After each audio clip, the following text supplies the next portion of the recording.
Looks like it's time for a lantern ride again. Let's find some time to visit Leela Harbor.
Look over there! It's a Melusine! Huh?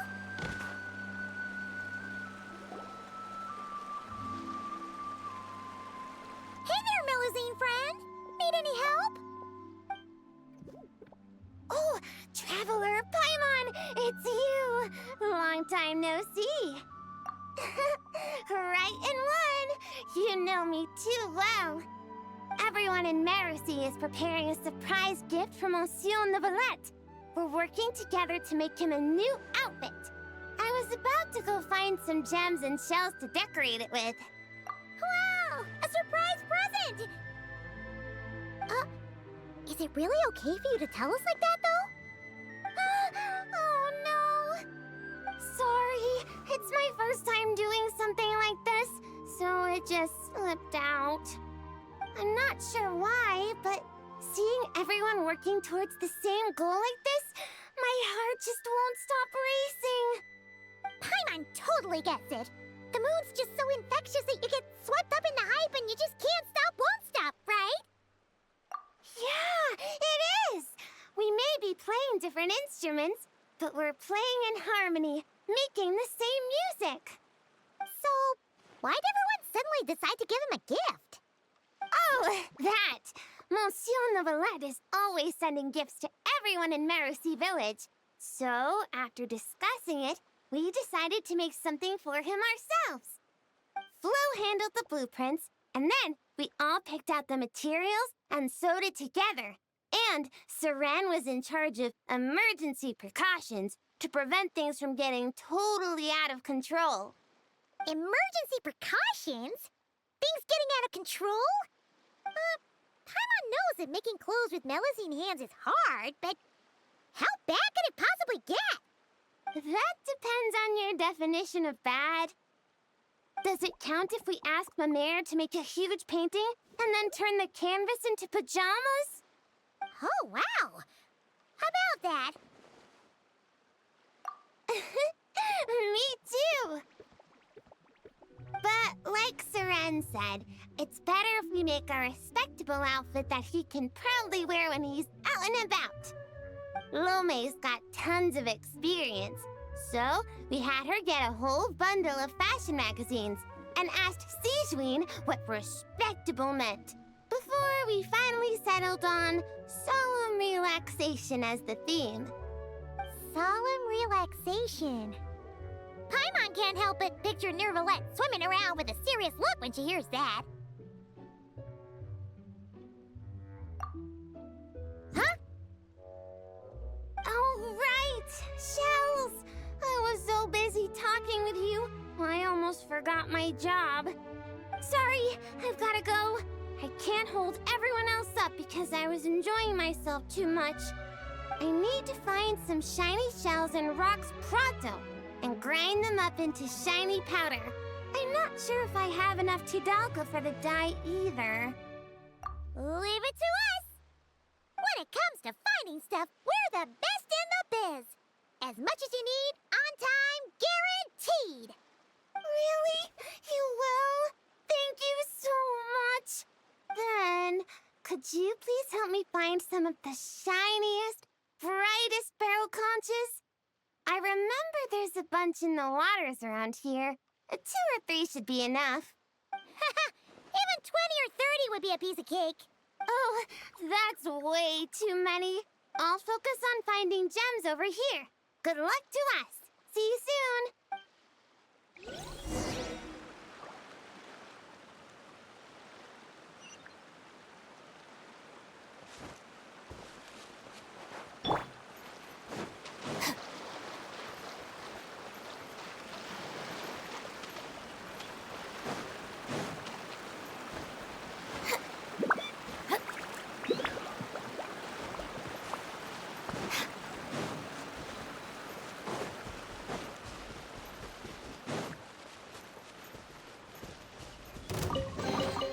Every little bit counts.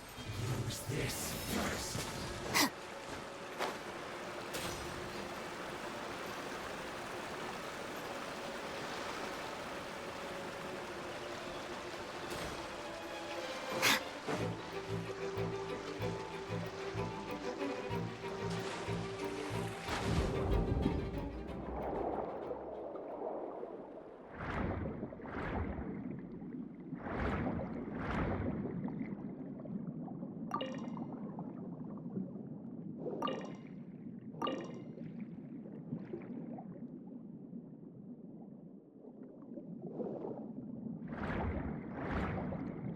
Locked on! The ship! Whoa! Any shell that shiny even up. Nice! Shell secured! Not a single hiccup! Ah!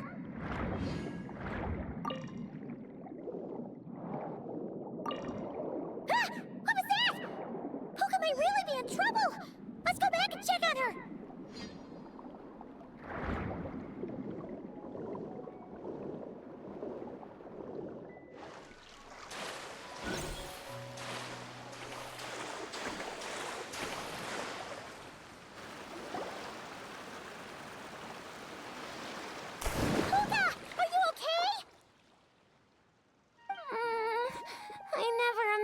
I dig up an armored crab digging for gems. It's fine. Fine. I'm not hurt. Sorry for making you worry. Good thing this bishop showed up. Gobbled that nasty crab right up. Huh? Bishops eat giant crabs? Maybe they don't actually like crab that much. It doesn't look too thrilled. Oh, right! We should be focusing on... Why is there a bishop here? No clue! Never seen one around these parts before. Monsieur Novelette warned us that while some bishops are super friendly, others can be really dangerous, so we shouldn't get too close. Whew! Seems I'm pretty lucky, running into such a cute bishop like this. Then, be sure to give it a proper thank you the next time you run into it, okay? Yeah, for sure. And I'll treat it to something tasty, too. Only thing is that I'm not sure what it likes. Definitely not giant crabs, though. Tidalga? Wouldn't have thought such a big bishop would like something... Whoa! Tidalga! When'd that get there? Huh? So, this pile of Tidalga isn't yours? Nope. Haven't even had a chance to dive in yet. Did some kind soul overhear us and leave it here? Looks like I really am super lucky today. Can't believe that fashion magazine horoscope was actually accurate. Then may the stars watch over us, that our gift may arrive safe and sound. Oh yeah, here! These are the barrel conches we gathered. Are these enough? Plenty! Whoa, so sparkly. I can barely open my eyes. That's just how I like to express how grateful I am. Well then, with my gems, You're barrel conscious, and the nice fairy Tidalga, my mission here is complete. If everything goes this well, the clothes should be ready in a couple days. Hey, when we deliver the clothes to the Palais Mermonia, will you two come see what we made? Let's meet up at the Palais Mermonia then. A whole bunch of us Melazines will be there. Sounds great! We'll be looking forward to hearing from you.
Steady now! It's the final stretch!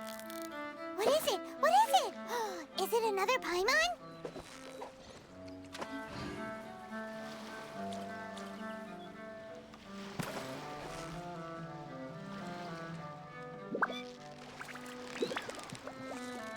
Victory is almost ours!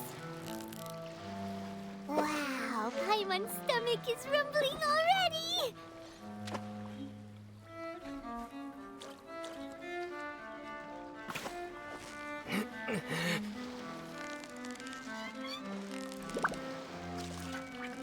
Yeah, you really got him! What is it? What is it? Is it another Paimon?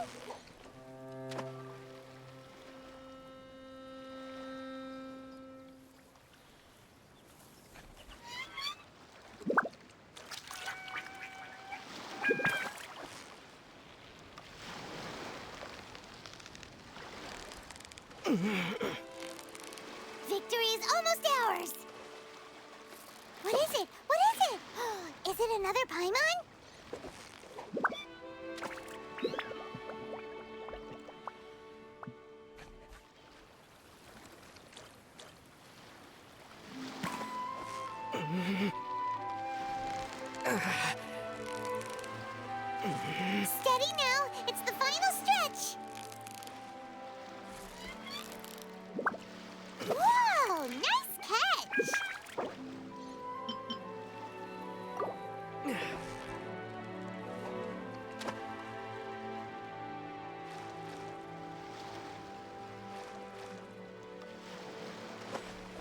Victory is almost ours! Whew, that was a tough fight!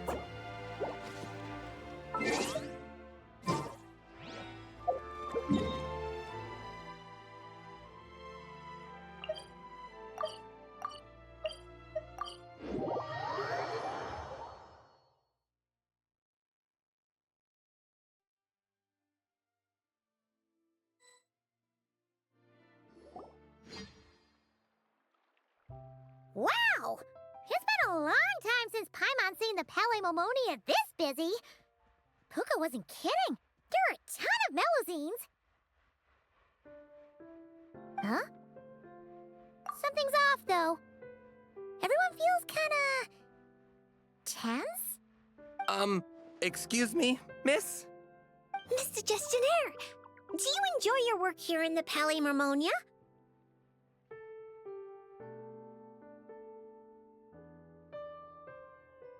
Are you asking me? Well, about that, I can't really say that I'm happy, or particularly unhappy. Though I've been here for some time now, I still feel as though I only just started. Got it. So, put another way, work at the Palaemomonia is so exciting that it feels as though you're always filled with energy. Like you're in your prime, correct? Exciting? Oh, no. I'm more anxious, really. An exciting anxiety? Is being a gestionnaire really that nerve-wracking? And sure, I thought only the Marechaussee Phantom was like that.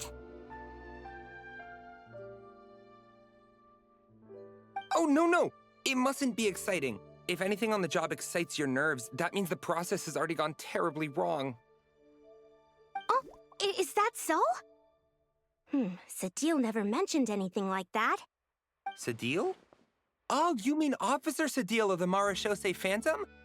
Wait, are you her colleague? Of course not! If we're talking ability, I definitely would have passed the exam first! Grana, now's not the time to get competitive. Look at the poor man. He's so nervous he's sweating bullets. Really? I thought that if someone looks really nervous during an interview, that means you're asking the right questions. Excuse me, Mr. Gestionnaire. Are there any troubles in your work life that you find difficult to discuss? Pardon me, but interview? Am I being interviewed right now? Well, yeah. Oh, no. Oh, no. According to regulation, gestionnaires are strictly forbidden from giving private interviews, especially to parties of unknown provenance. Excuse me, Miss Melazine, but might I inquire your full name and the newspaper at which you're currently employed? Special Reporter Lome for the Buoyant Otter Gazette. You obviously just made that up. Lome, what happened to truth in reporting? Does the Court of Fontaine really have a newspaper like that? I need to go check the files. My good sir, are you feeling all right? You certainly look as though your nerves have been excited right now. Right! The process! Sorry, good ladies. Could you please wait here for a moment? I need to go find a colleague from the publishing office. We were just going to ask him how to get to Monsieur Nevelette's office, yet somehow it turned into a practice interview for Lome. Mr. Eon, there you are. The tea Miss Cornelia so kindly made for us is nearly cold. Just what have you... Oh my word, what happened here? Why are there so many Melazines? Mr. Royalte, please give me a hand. I can't possibly take care of all these Melazines myself, much less give an interview while I'm at it. Interview? I never saw any such thing on the schedule. Which newspaper? The Buoyant Otter Gazette. Oh, really? Yet what you're holding certainly doesn't look like an otter. Of course not. This happens to be the one we're looking for this time. This blue creature can't be me, can it? Looks nothing like me. Hey! Watch what you're calling a blue creature! This is none other than the eminent Monsieur Nevelet! I see. Mr. Eon, please refrain from undue alarm. I understand that your heavy workload and lack of sleep might have left you rather tightly wound, but You must remain calm. As you well know, the world looks profoundly different through Melusine eyes. Thus, it is entirely possible that to them, the Udex appears, well, like that.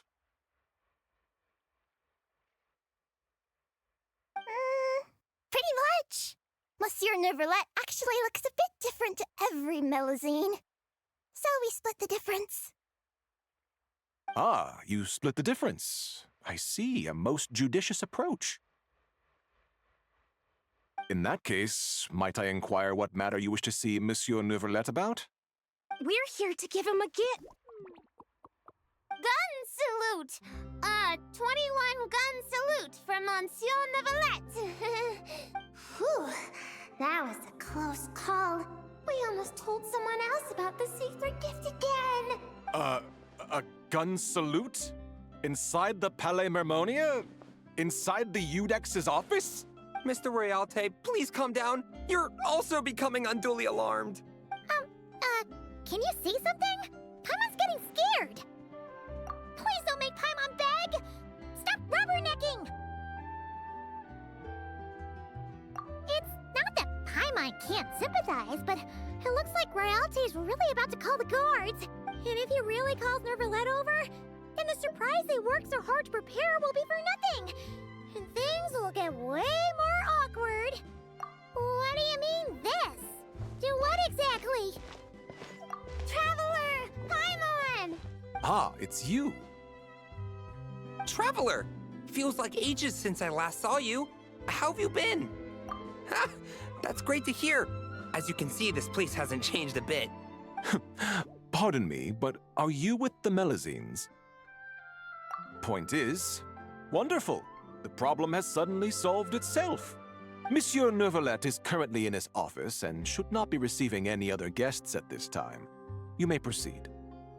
You're too gracious. We shan't delay you or your Melusine friends any longer, save for one minor thing. Eh? What's that?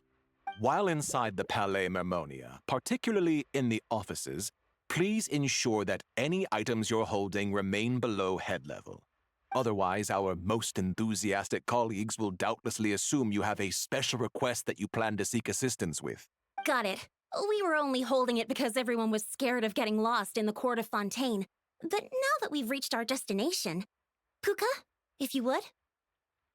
Sure, Flo. Putting it away. Oh, so that's what it was for. It's fine. With the two of us here, there's no way you're getting lost. Come on. Neverlet's office is right over there. Please take care, everyone.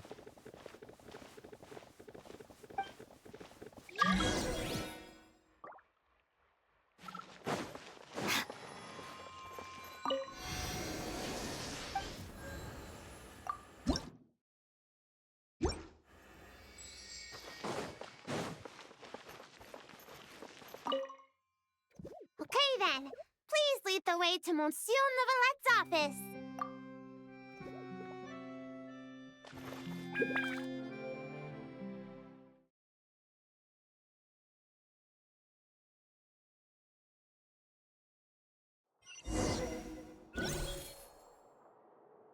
Where could Realte any op? Is today Melusine Quite the hubbub.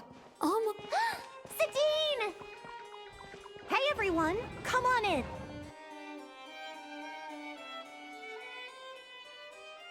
Ah, I thought it might be you. I had heard Melusine voices and went to the window for a look, only to find the angle was wrong and I couldn't see a thing. I trust you encountered no difficulties on your way? No, not at all. Well, not exactly. I see. Lome, you were indeed the first at fault here. You must secure the consent of others before making requests, and mustn't impede their duties or daily lives. Extra caution should be exercised with matters such as interviews. I see. I'm sorry. The what, Gazette? It's nothing. I'll go find them both and apologize right now. Hey, remember to greet them politely first, even when you're apologizing. Yes, that should suffice. Lecturing has never been my strong suit. Now, back to the matter at hand. How might I help you all today? It's probably best if the Melusines tell you themselves. Oh, Jones. We were all so busy making the gift, we never stopped to plan how to actually give it to Monsieur Neuvillette so it feels like a surprise. It'd be perfect if we could actually give a gun salute right about now. Kaboom, boom! It'd be totally... Wait, no! No gun salutes allowed in offices, right? If only Lome was here. She's so carefree. Lome, come on. It's our hour of need. I'm back! Those two gentlemen are both great people. They not only didn't scold me, but they even served me tea, too. Huh? Why haven't you given him the clothes yet? I already finished 2 whole cups. She just said it like it was nothing. Clothes?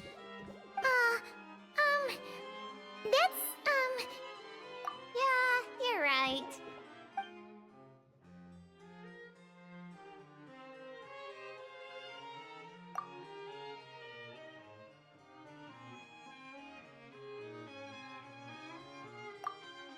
My thanks. You must have gone through quite a bit of trouble to make this. Was that too curt? Might it seem cold? Is just a smile enough? They clearly invested great effort into this surprise for me, and I am truly delighted. My reaction ought to match that level of happiness. How would human parents express their joy when they receive a gift their children painstakingly prepared? If only Siegeween was here. She understands many techniques for human interaction and would understand this matter far better. It was no trouble at all, really. Yeah, that's right. With everyone pitching in, we finished in no time flat. The Traveler and Paimon helped too, you know. Perhaps I should consider this from another perspective. Seeing others use gifts I've given them gives me a feeling of contentment. Thus, it can be inferred that the reverse is also true. Might I ask you all to wait for a moment? I'd like to try it on. Of course you can! Oh, is it happening? Even the Traveler and Paimon haven't seen the finished product yet. Finally, we get to witness Melusine handiwork.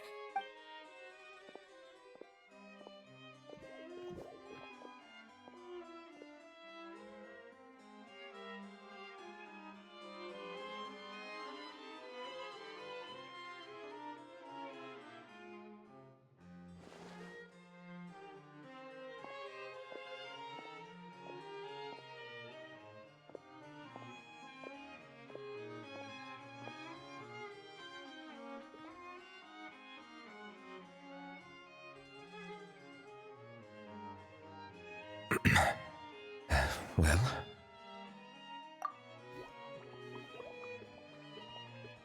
Splendid. Both the Melusines and I are delighted to hear that. Oh, it looks gorgeous.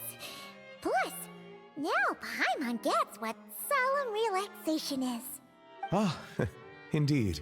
It is aptly suited for non-official occasions. Moreover, if I'm not mistaken, this outfit seems to have a certain exotic feel? Hinai, that's our Monsieur Neuvillette. We heard Siegeween mention you'd gone to Chenyu Vale in Liyue and really enjoyed yourself there. So, we thought that if we could make an outfit that matches their local styles, you could wear it on future vacations there. That was very thoughtful of you.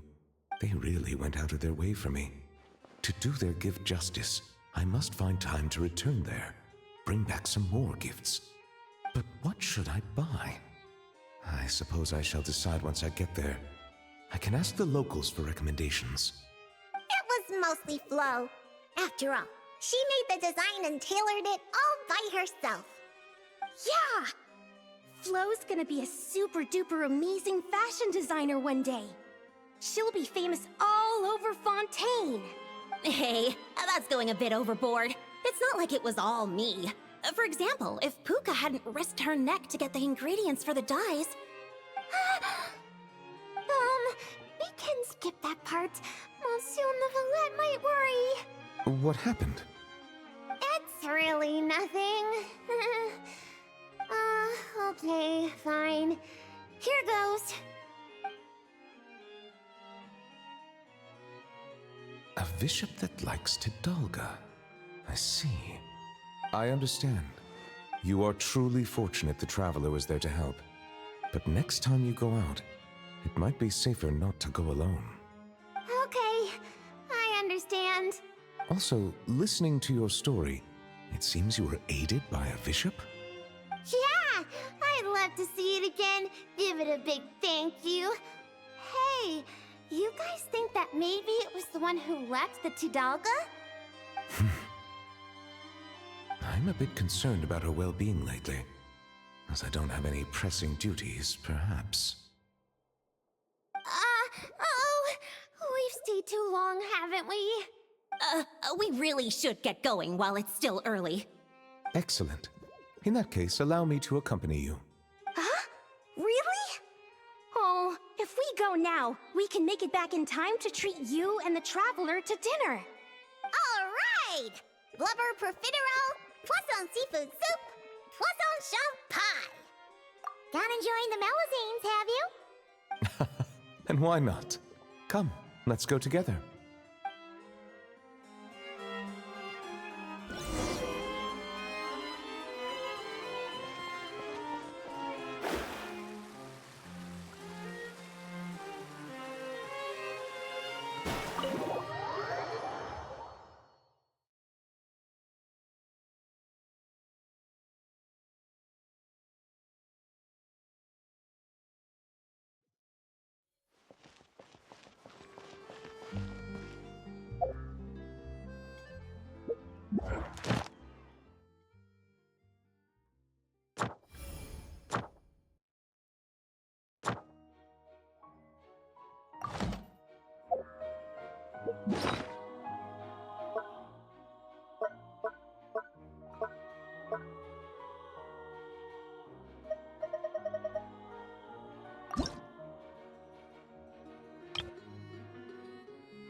I know.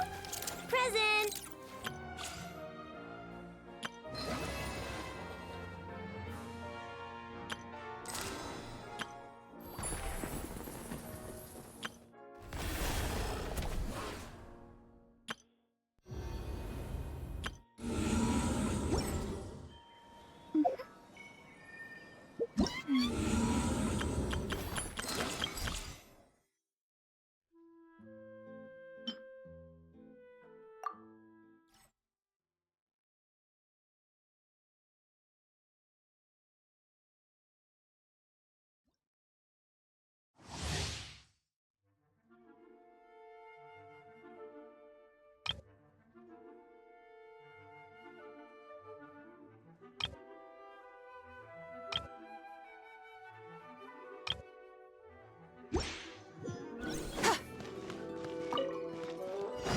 Be cleansed.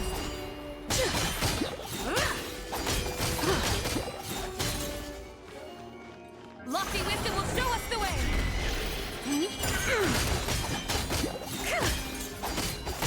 Like the dust.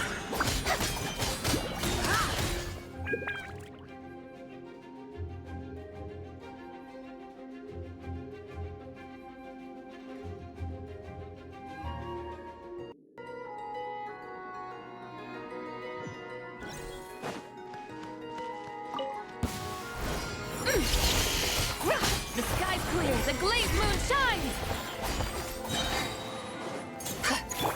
Oh, the light shines bright! Look, a rainbow! A moonlit night for all. Surge. compels you! Divine light, shield them!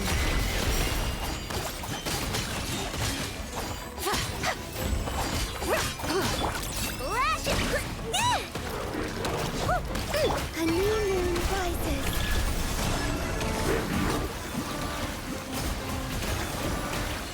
Behold, the dawn! Lofty wisdom will show us the way!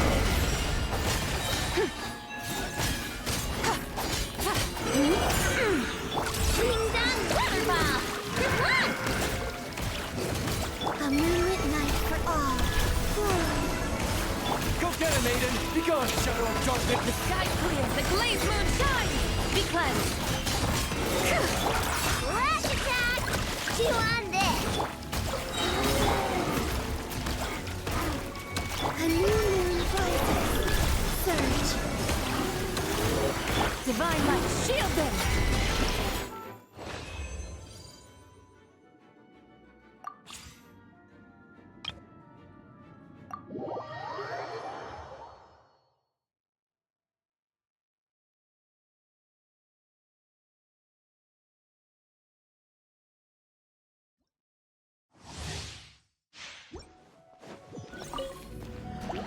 Bow your head.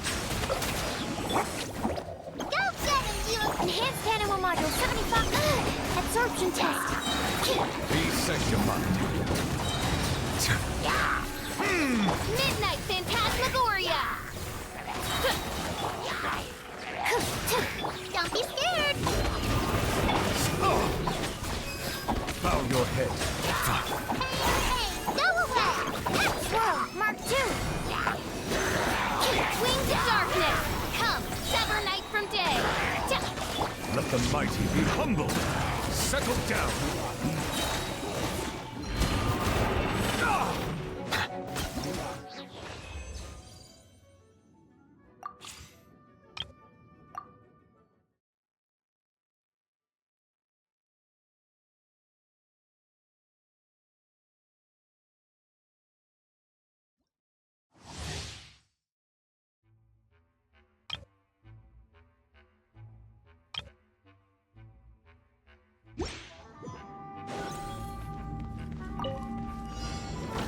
While the light shines bright, press the advantage! Lofty wisdom will show us the way! Behold, the dawn! Change of plan. Change of plan. Bring down weather ball. Good one. Change of plan.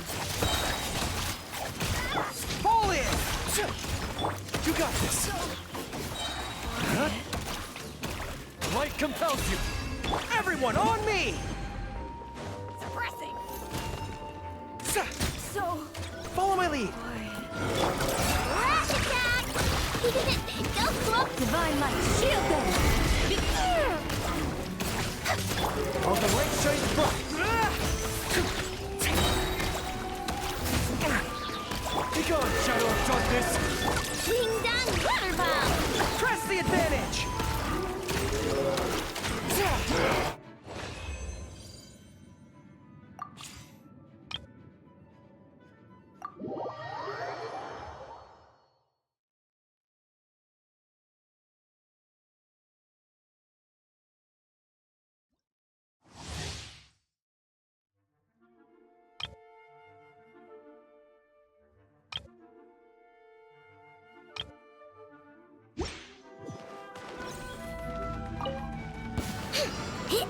Chew on this. Let me weave you a verse. Midnight Phantasmagoria. Beware the creatures of the night. Observe. Use of force authorized. Look, the rainbow. By royal decree, Shadow Raven, let night fall. Rain cutter! Huh? The night comes.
I'm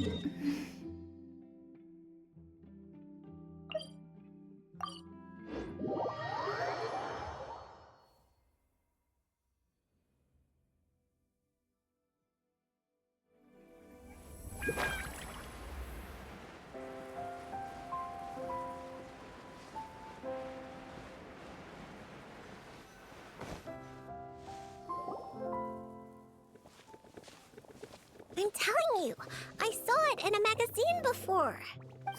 You sure? You're not making it up, are you?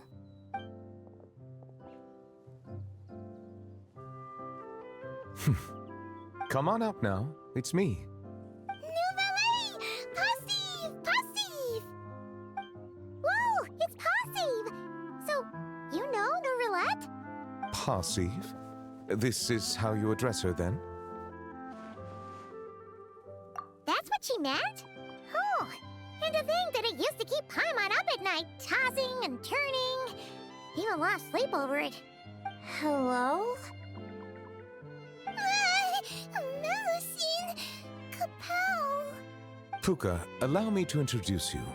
This here is the nice bishop lady who helped you before. Whoa! Bishops can turn into Melusines? That's so cool! Now we can hold hands. Thank you for saving me. How about I treat you to a nice meal? Tidalga? Hmm? Yeah! Tidalga! Tidalga! Tidalga! Tidalga! Tidalga! I take it you really like Tidalga? Wait, that means you gave us your favorite food. Wow! Thank you so much! Thank you, Passive. Passive! Nouvelle Kapow! If that's the case, why not picnic here with us? I'll handle the food. I caused everyone so much trouble back at the Palais Marmonia. It's the least I can do. Then I'll prep some Tidalga for Passive.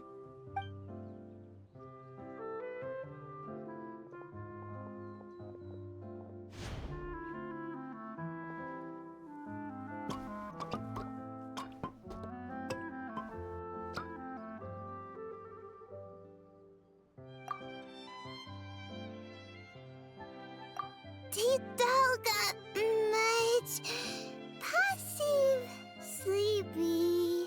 Huh? What? Passive water. Go back. Sleepy. She must have had too much Tidalga and wishes to return to the water to sleep. Hey, like you're any different. Passive leave. Wait, hold on a second. Huh? I don't know where she lives, or when we'll see each other again. If only I could give her something to remember me by. Oh, I know! Here, for you! Ah! Nouvelle Passive! Nouvelle good thing! Amazing! She recognized it right away! That is most certainly a very good thing. The board, I mean. Melusine! Passive! Melusine! Good thing! Nouvelle! Good thing! Paimon! Good thing! Traveler! Good thing! Still the same old Passive, huh? Gone in a flash. No need to worry. She already considers Fontaine her new home. We'll see her again. Learning to share is part of the process of joining the group. 'Twould seem I'm not the only one she's learned a lot from. A most astute observation. I too have learned much from humanity. And now that I think about it, this learning process actually began a long time ago. Monsieur Neuvillette, are you thinking about the past? Yes. It was after I was born, but before I had joined the court of Fontaine. Though I do not know why I was born with human form, this fact forced me to learn about the way humans live. At that time, I was constantly perplexed by all kinds of questions, such as how human language could record history, how they produced things and traded. and why they insisted on using the flesh and blood of a god as a medium of exchange. Could not pebbles and seashells serve the same purpose? Maybe because rocks and shells break easily. And gods do not? They probably do. Indeed. Fortunately, we have ample time. Perhaps in the future, we will witness the world transform once more. Very true. Time flows where our gaze does not linger, showing the way to those who are lost. Rather than dwelling on such things, it is far better to live in the now. On that note, I believe it is high time I began planning my next vacation.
Split the bamboo in the morning, dry it till night.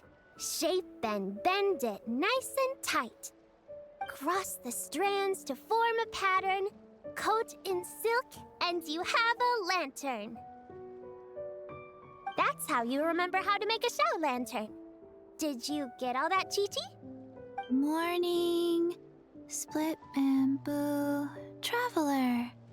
Then get silk, make paimon. What? No, that doesn't even rhyme. Look, it's them. Hey, Yao Yao! Hey, Chi-Chi! Whoa, Traveler! Paimon, you're here! Happy Lantern Rite!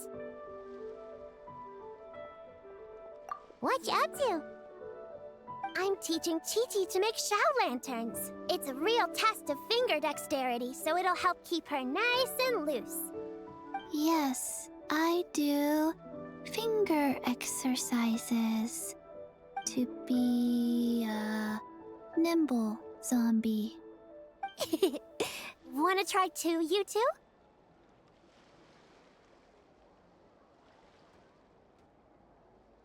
Oh, okay. Well, we need a whole bunch this year so it doesn't get too dark at night. Too dark? What does that mean? Dr. Baiju has patients who got hurt walking at night. The moon disappeared, so it was too dark to see. The moon disappeared? Like, behind the clouds?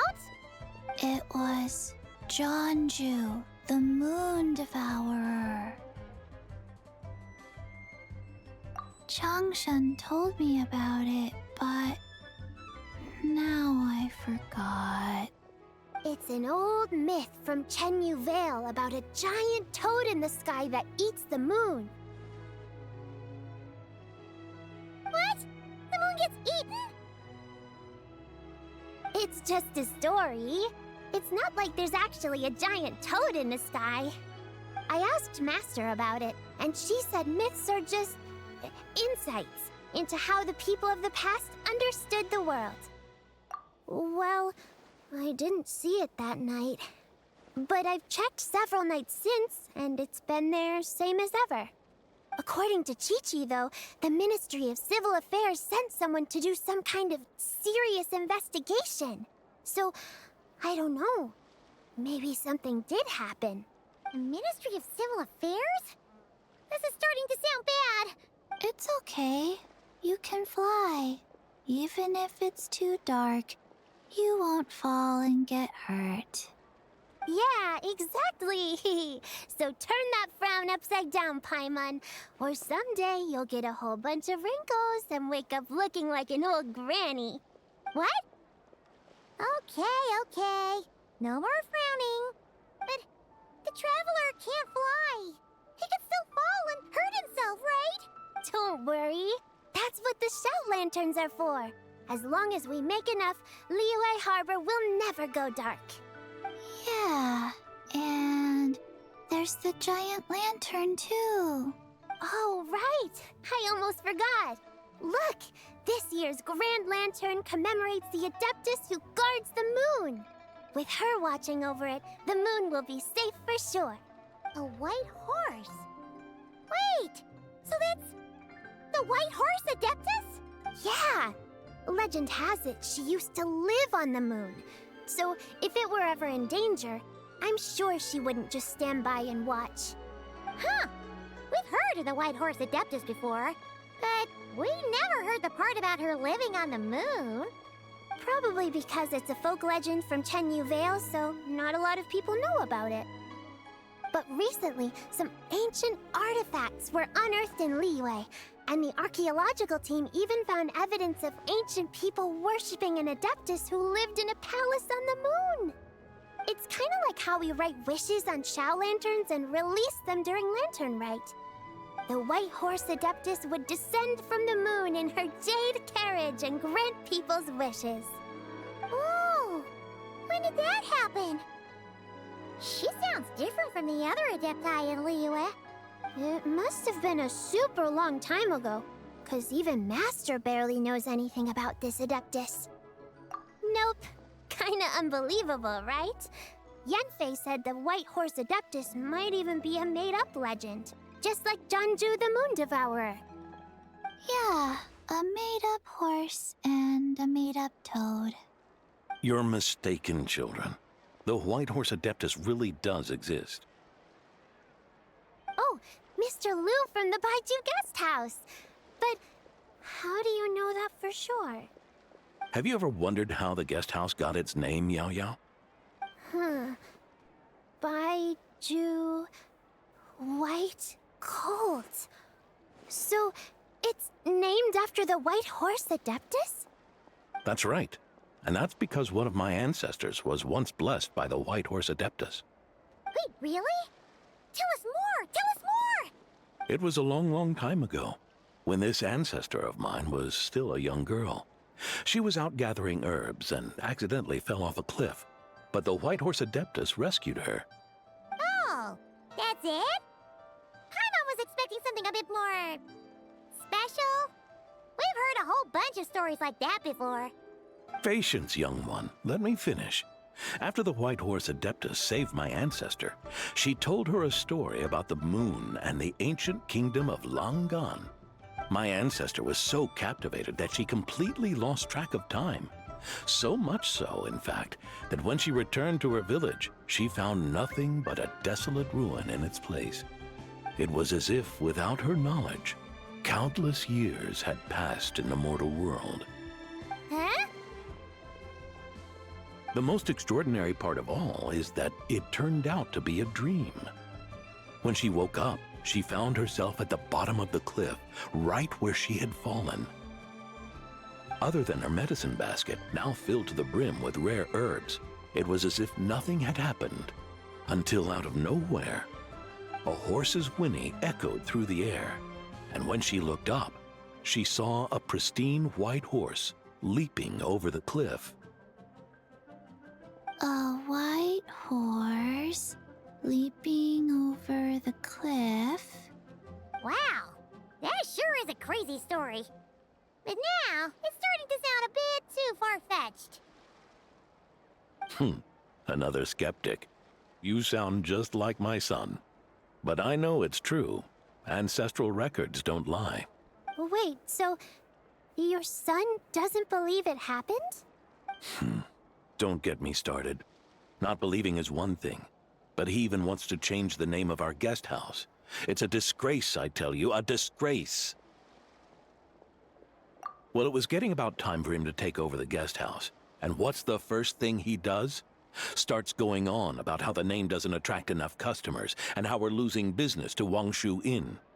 Can you believe that? As if Baiju Guest House and Wangshu Inn aren't miles apart from each other. Oh, what about something like the Geo Lord's Rest? Paimon bets that would get people through the doors. Geo Lord's Rest. I like that one.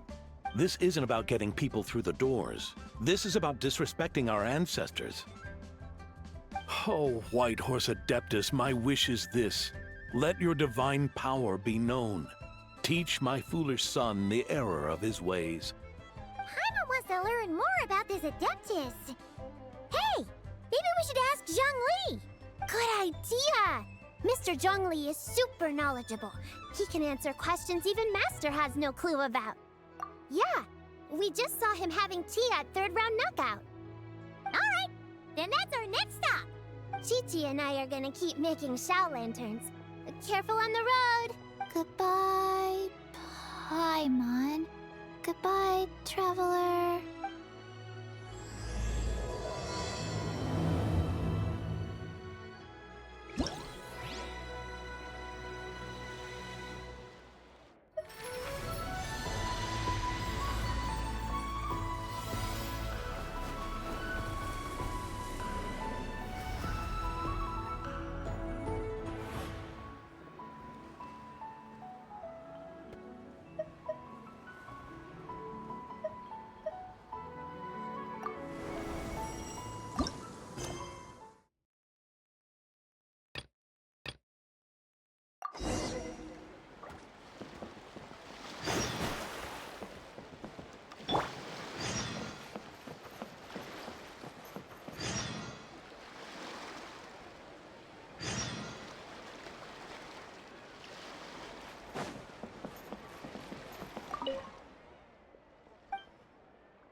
To encounter you here amidst Liyue's celebrations is unsurprising.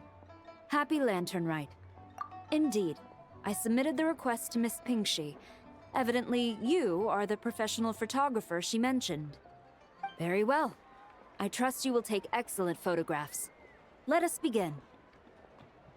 In that case, please advise me on an appropriate pose while we prepare.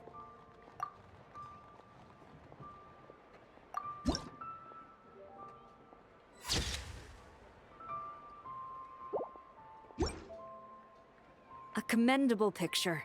A perfect memento for the occasion. My thanks. I will treat it as one of my personal effects and take care of it accordingly. Thank you. Happy Lantern Rite to you as well. But if I may ask, does the Millilith always maintain such strict vigilance during Lantern Rite? To maintain such strict discipline even amidst the festivities? I'm impressed.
Join the Adventurers Guild.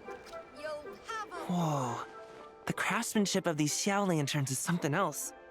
How does Lanyan do it? Oh, hey, Traveler. Happy New Year. Yup. Took me ages, but this one's turning out pretty decent. I'm gonna paint Manzai on it, too. Oh, and I gotta make one for Pops. Whew, that should do it. All that's left is sending it off to the sky.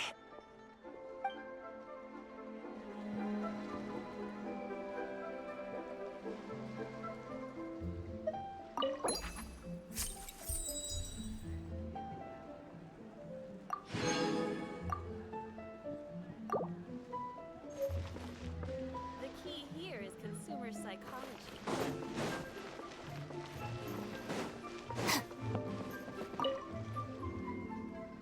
Traveler, what a pleasant surprise. Happy Lantern Rite. Ah, I did ask Miss Pingxi to help arrange a commemorative photo shoot. You must be the photographer she had in mind then. Wonderful. Looks like I'll be bringing back some lovely photos from this year's Lantern Rite. All right then, Master Photographer. What kind of pose do you think would be the most photogenic?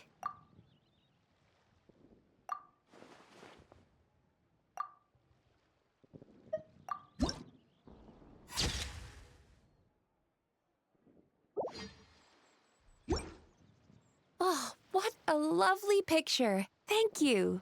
I'll keep it safe. I think I'll have it framed and put in the shop. And to you. Nobody in Liyue Harbor is sleeping a wink tonight, are they?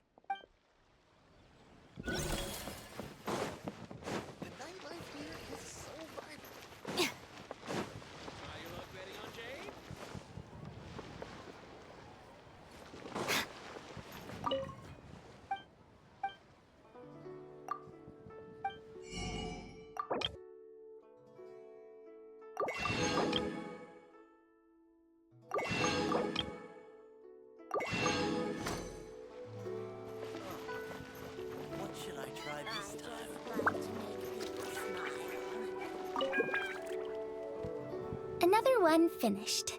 And the paint's all dry. Oh, happy holidays! Are you here for a Shao lantern too? Yep. You know how Miss Pingshi made a customizable lantern frame? Well, lots of people bought them to tinker with.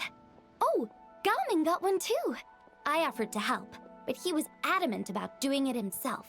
Some of my neighbors had an idea about what to make, but didn't know how to execute their vision. So they came to me for some hands-on help. And after weaving them for everyone else, I made one for myself too. Now it's just time to release it. Huh. What wish should I write?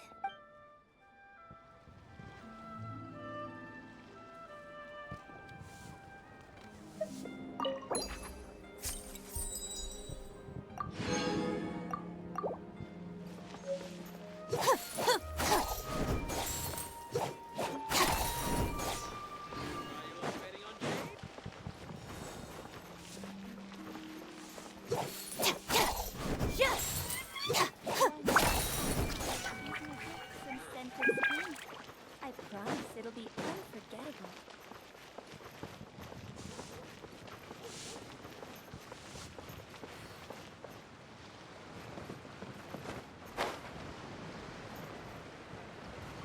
All tasks have been handed out. How relaxing. Hey, who's that skulking around?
Time to shine! Strike a pose! You're toast! Out of my way! The tides beckon.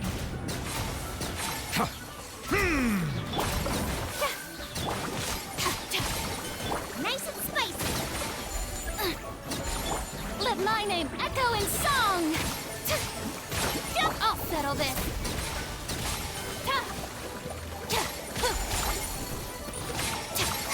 Be sanctified. Bow your head. Let the world come alive! Help!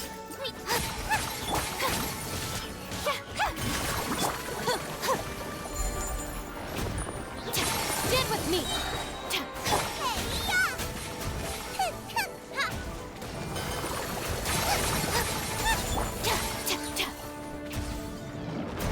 Lightning Sheriff! Let my name echo in song! Let the mighty be humble. Silence. You're toast!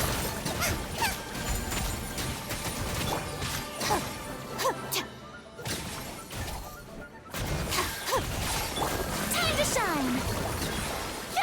I'll settle this. Our bond is strong. Be sanctified.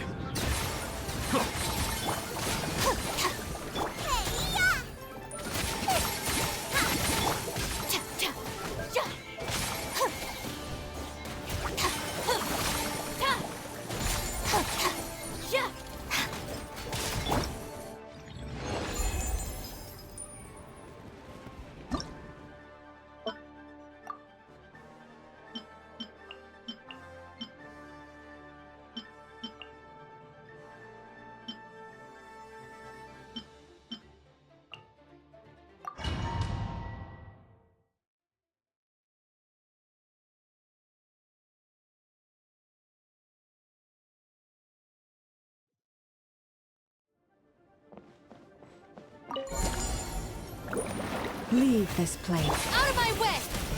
You're toast! With one heart, we pray. The deception ends here. Stand with me! Right hand into the fire! Can't hide the truth. Oh, Forest, take my broken crown. Our bond is strong! The mystery unravels. It all adds up. Booba, get them!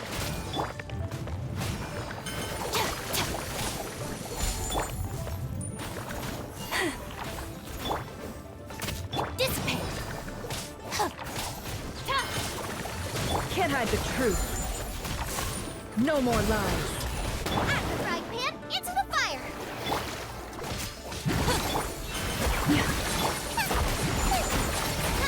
Our bond is strong! Can't hide the truth. Seek within. No more lies. By the frost moon of old. Forest, protect us. Lightning terrified! Just you wait. Looking for a fight? Again.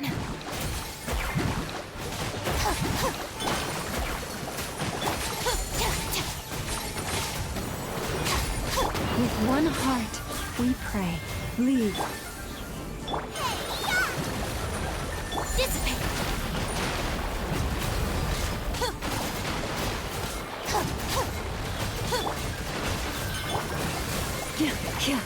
The deception ends here.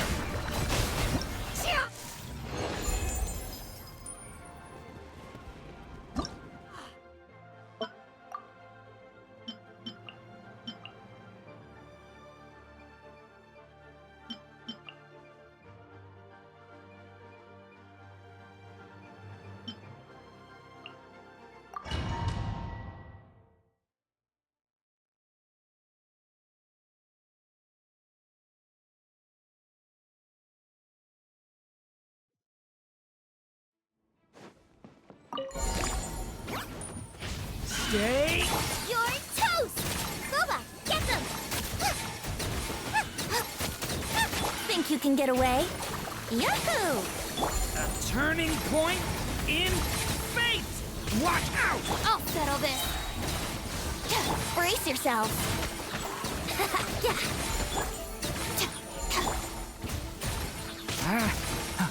Eat this! Time for takeoff. Here we go. A turning point in fate! Stay! Lightning, purify! Our bond is strong.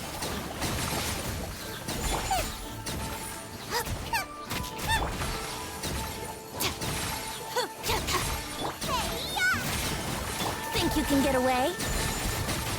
A turning point in fate! I'll settle this. Stand with me. Nice and spicy. Brace yourselves.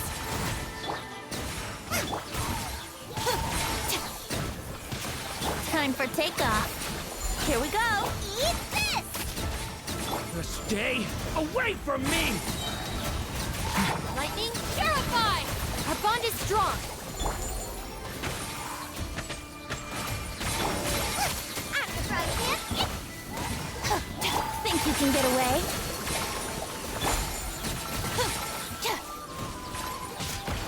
I'll settle this. You're toast! Boba, get them! Decay! New life!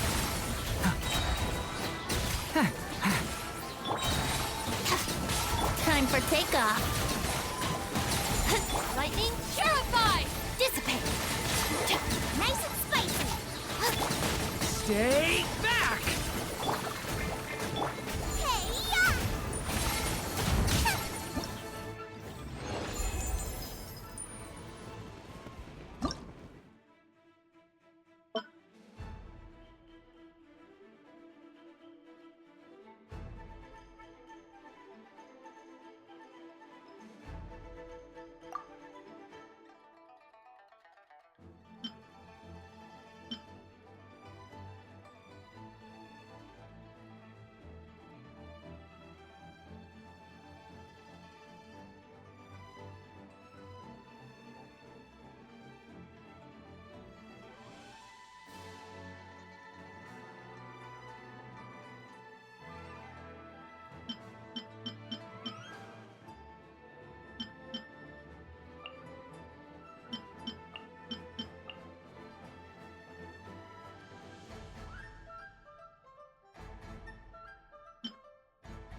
Our bond is strong. Let me weave you a verse.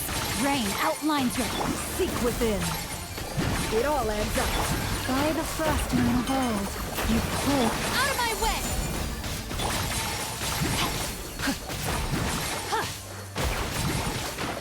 Dissipate! No more lies.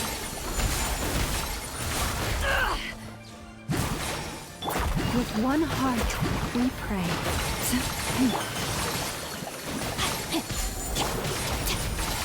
Our bond is strong. The deception ends here.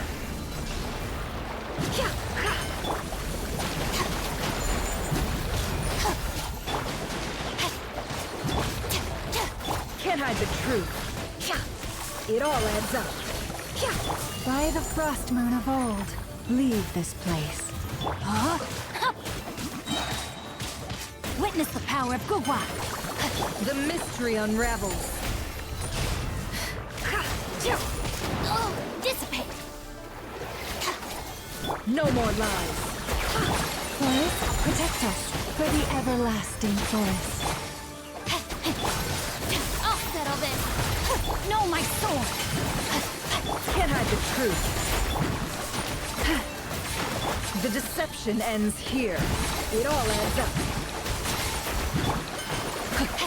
By the frost moon of old.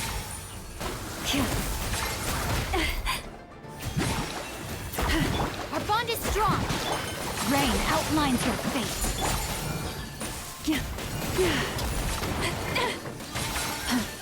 No more lies. For the everlasting forest. You poor lost it. The mystery unravels. It all adds up.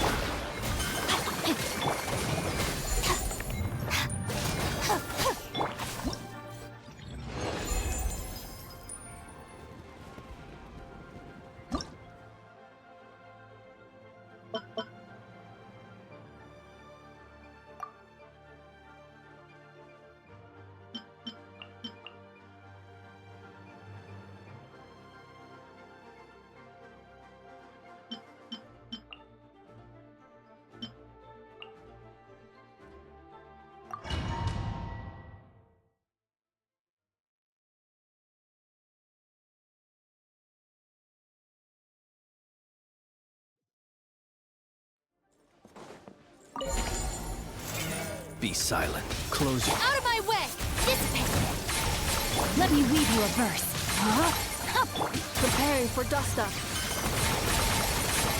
The long sleep beckons.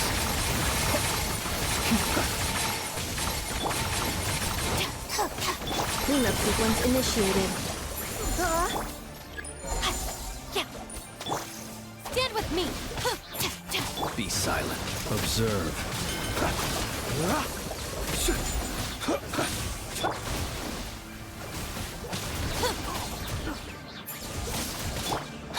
Body and mind.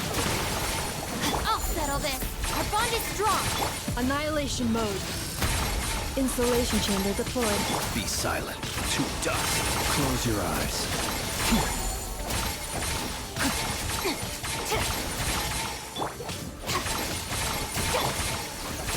Dissipate. No, my sword. Be silent. Beware the creatures of the night. Close your eyes. Cleanup sequence initiated. Ultimatum protocol. Witness the power of Gugwa. Be silent. Observe. Stand with me. Lightning purified. Insulation chamber deployed.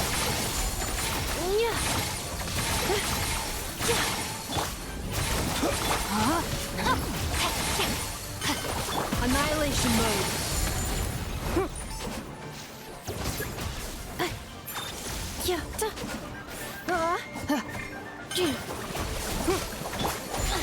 All right, my turn. The long sleep beckons. Be silent. Close your eyes. Rain outlines your fate.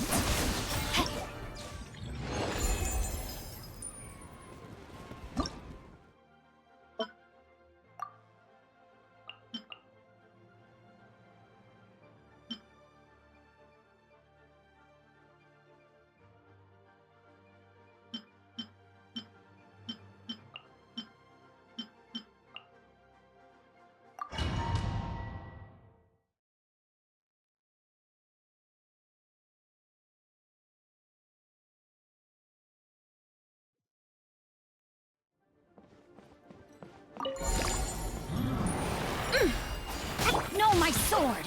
Let me weave you a verse. Out of my way. Our bond is strong. A moonlit night for all. Lofty wisdom will show us the way.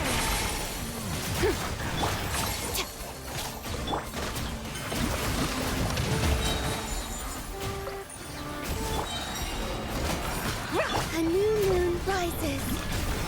Dissipate. Rain outlines your fate. Divine light, shield them! Witness the power of Gugwa! I'll settle this.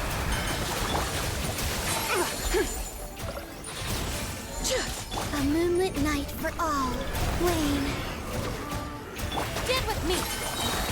The sky's clear, the glazed moon shines! Without further ado! Lightning purified! Rain cutter, know my sword! 3 moons converge.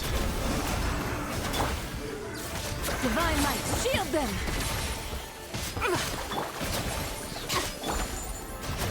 Out of my way! A new moon rises. Let me weave you a verse. Rain outlines your fate. Lofty wisdom will show us the way! I'll settle this. Our bond is strong. A moonlit night for all.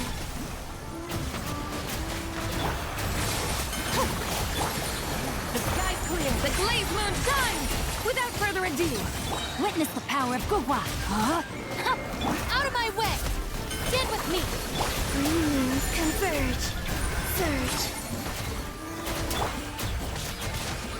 Divine light, shield them!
Traveler, had a feeling I might run into you here. Allow me to extend a traditional Liyue greeting. Happy Lantern Rite. Correct. I requested one from Miss Pingxi. Seems she really did secure a professional photographer. Shall we, then? Take a good shot. I plan to stick it up on my office wall when I get back to Fontaine. Sure. Do I need to strike a pose, or...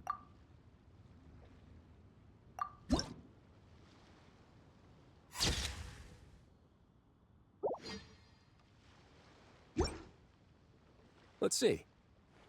Not bad. Pretty standard shot. If you look at it from the neck up, it could even pass for a mugshot. I'll be keeping this. Really appreciate the help. Oh, and to you too. I'll still need to buy some gifts later. Other than tea.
Add astro...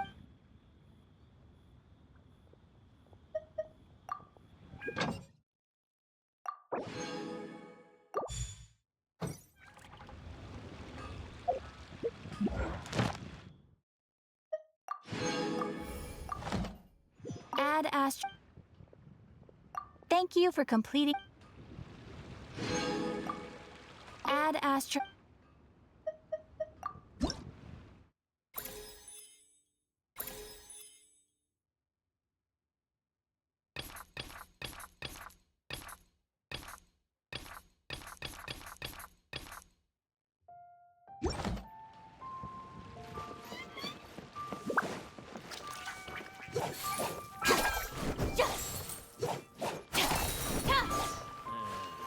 Not yet.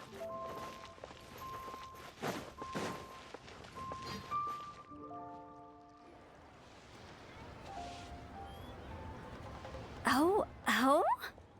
Oh. Curious. Impressive, right? What's with all the commotion over here? Oh, Traveler and Paimon! Perfect timing! I have something amazing to show you! What is it? Huh? What the? Part of the moon is blacked out! Was it really eaten by a giant toad? Huh. I didn't expect you to know the story of Jonju the Moon Devourer, Paimon. Don't underestimate Paimon.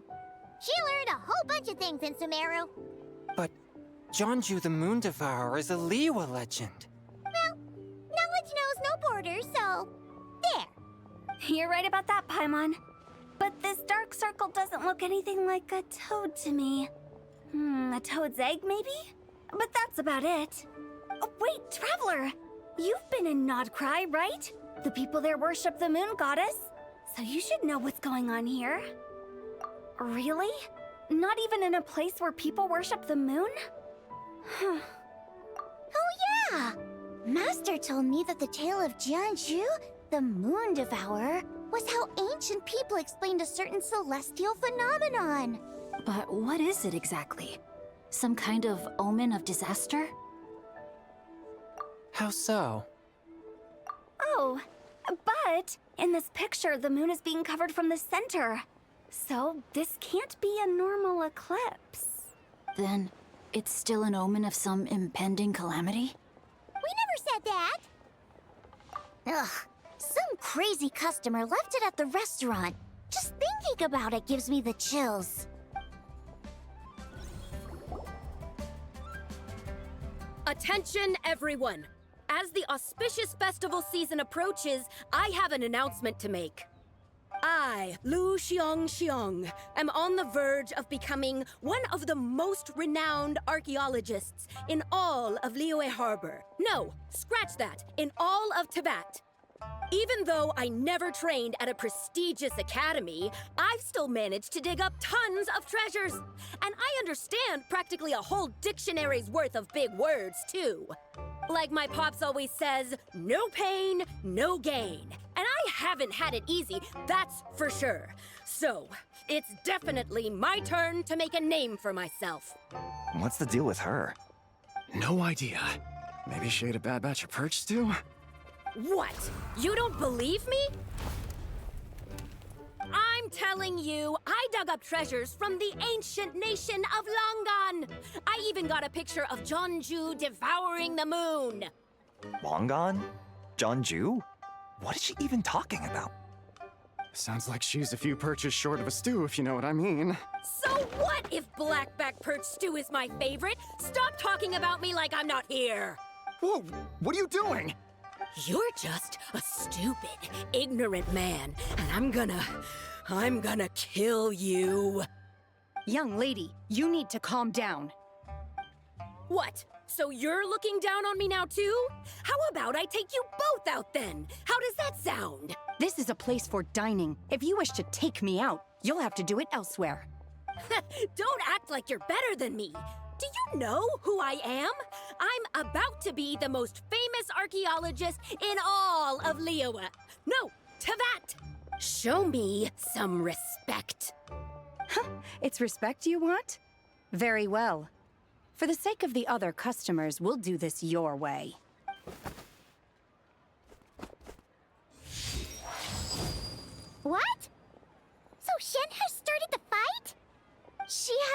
choice. The woman pulled a shovel out of nowhere and started going crazy, flipping tables left and right. She even injured 2 other customers. Shenhe did what she had to do to restrain her, then took her to the Ministry of Civil Affairs. Thank goodness Aunt Shenhe was there. Or who knows what might have happened. Yeah. I started cleaning up after all the commotion, and that's when I found this photo. I thought it might be the one she dropped, so I rushed over to show someone. She said she took a photo of Jeonju the Moon Devourer. This must be it. Can we really trust what she said, though? Clearly, something is going on with her. Paimon's got a point. It sounds like she wasn't acting right at all. How do we know she wasn't possessed by some kind of evil spirit? Aunt Shenhe would have noticed if she was possessed. All right. But what about the part about Long Gone and the treasure she found? What about it? What if she raided a tomb and dug up some super special relic, then got herself haunted by an ancient ghost? One so powerful that even Miss Shenhe couldn't sense its presence. Your imagination is something else, Hu Tao. Why would an ancient ghost come to Wanmin restaurant, huh? To eat my blackback perch stew? Hey, it could happen. I'd want to eat your food if I was a ghost. Wait a second. She mentioned the ancient nation of Longon, right? Paimon's heard that somewhere before. You know what? My brother mentioned that some ancient artifacts were unearthed in Liyue recently. Mostly colored glass, fine jade, and bronze relics. Some of the text inscribed on them has already been deciphered. There were some poetic verses, but the word long gone popped up as well. So, does that mean this Longon place is real? Still, Paimon knows we've heard the name somewhere before. Do you remember, Traveler? Right! His ancestor heard about it from the White Horse Adeptus. The White Horse Adeptus? Oh, so you must have been to see the giant lantern already. Yep. And it turns out that the White Horse Adeptus is super mysterious, too. Even Madame Ping hasn't met her. Wait, I thought she was the gold-eyed Celadon mare of the 8 Adepts. That's just the interpretation you believe in, Hu Tao. There are other theories out there, too. The elders of Qingce Village believe that during the Archon War, a white horse leapt from a clear spring, transforming into an Adeptus who aided Rex Lapis in battle. In Chenyu Vale, some of the tribes take her to be the daughter of time, and trace her deeds to an even earlier era. Yet in other ancient texts, including the relics I just mentioned, she appears as an emissary who listens to mortal wishes, bestowing the blessings of the heavens and moon upon the mortal realm. Which is why we write our wishes on Shao lanterns. That's so complicated. So what's the verdict? Which version is the truth? I'm afraid there's no definitive answer to that. You two have been all over Tevat. Do you have an idea? No, sorry. We were actually on our way to ask Zhongli. He knows even more about this kind of stuff than us. Ah, looking for a consultant, huh? He's having tea with Miss Linlong. Shigu Antiques is hosting an exhibition tonight. An exhibition? For what? All those antiques Sing-Show just mentioned. So if you head to the big ship docked in the harbor tonight, I'm sure you'll find him. So, where to next? How about we go to the Ministry of Civil Affairs to ask about the White Horse Adeptus? We might be able to find out more about the recent moon situation, too. If you're heading to the Ministry of Civil Affairs, could you give them this picture for me?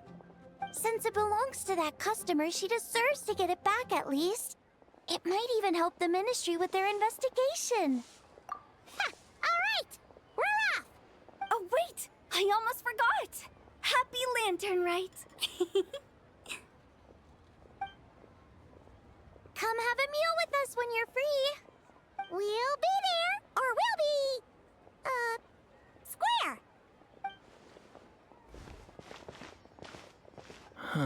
Thinking about it now, could it be possible that photograph was a fake? A fake? You mean like the customer fabricated it to gain academic recognition?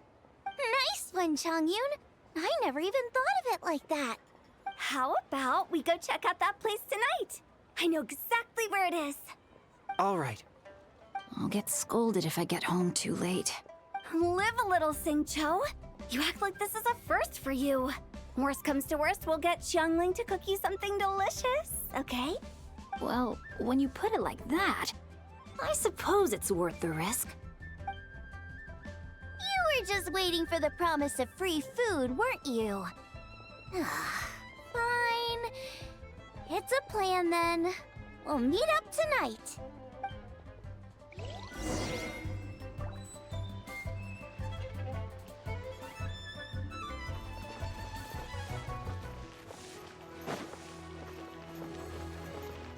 I just like to make people smile.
If you make a lantern like this and release it, will the wish really come true? Oh, you're in Liyue too? Happy Lantern, right? Yeah, my advisor sent me. She said participating in folk festivals might help spark some inspiration for my research. But I work on star charts. I'm still not sure what that has to do with holidays like this. But she had already bought me a ticket and escorted me onto the boat before I even had a chance to ask. As soon as I got off the boat, a lady stopped and offered me a free shadow lantern frame. She said releasing one would bring good luck for the entire year. I'm not sure I need a whole year of luck, but a little bit when it's time to submit my thesis wouldn't hurt. So I followed her instructions and made one. Thanks. I should release the lantern now, right? Oh, I need to write my wish on it first. Bang! He's a class act. And with that, the fate of the Guru Brotherhood was sealed.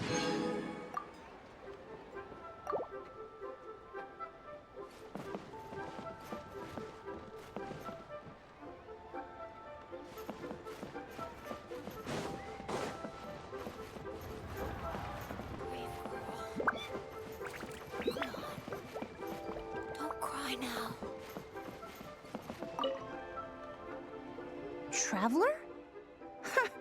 Happy holidays! It's been some time since we last spoke. Huh, you could say that. I had already planned to come to Liyue to research floral essences, so when I heard there was a merchant ship heading here, I decided to join them. I had no idea I'd arrive just in time for Lantern Rite. In deference to the season, I've decided to put all work aside and simply enjoy myself. I even asked a young lady to teach me to craft Xiao lanterns. In fact, I was just about to release it. Thank you. She told me it's tradition to write down a wish before releasing it. Still, I'm not quite sure what to write.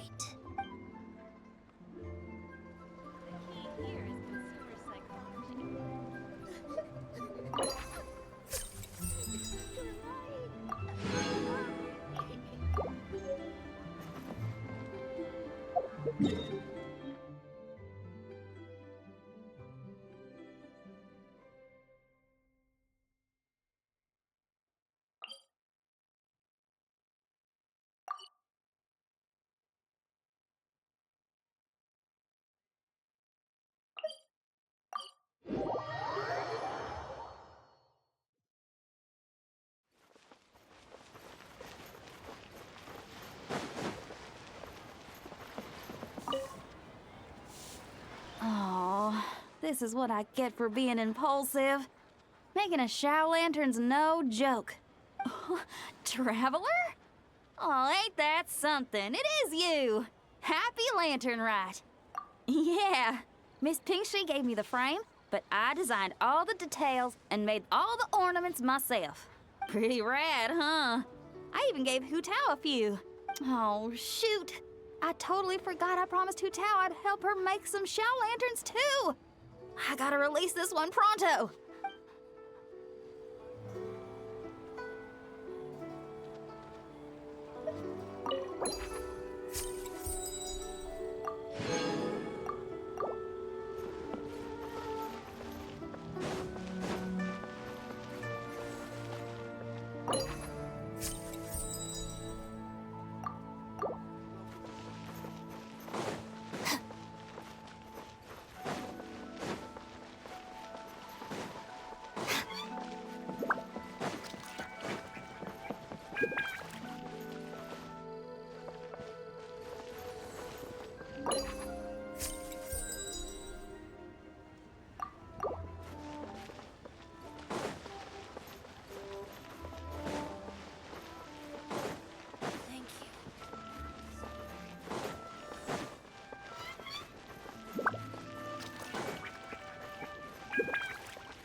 Happy holidays, traveler. The Duke mentioned we might meet you here, but I didn't expect our paths to cross so soon. Yep. He invited me to experience Liu's lantern rite with him, and also to finally use up all the vacation days I never got around to taking. We met a very kind lady at the harbor who said that if we'd like, she could arrange for a professional photographer to take our picture as a keepsake. Oh, that's perfect! Oh, I'm sure you'll take a really good photo. And then I'll be able to show it to Monsieur Nervillette later. Sure. Well then, as the professional photographer, what pose would you recommend?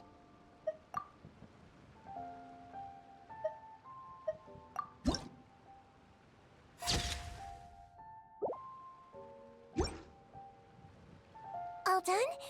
May I look? My expression looks great! Oh, it really is a lovely photo. I'll keep it close and treasure it. Bye! Have a wonderful lantern rite!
grandfather is of the same opinion, Miss Lanyon?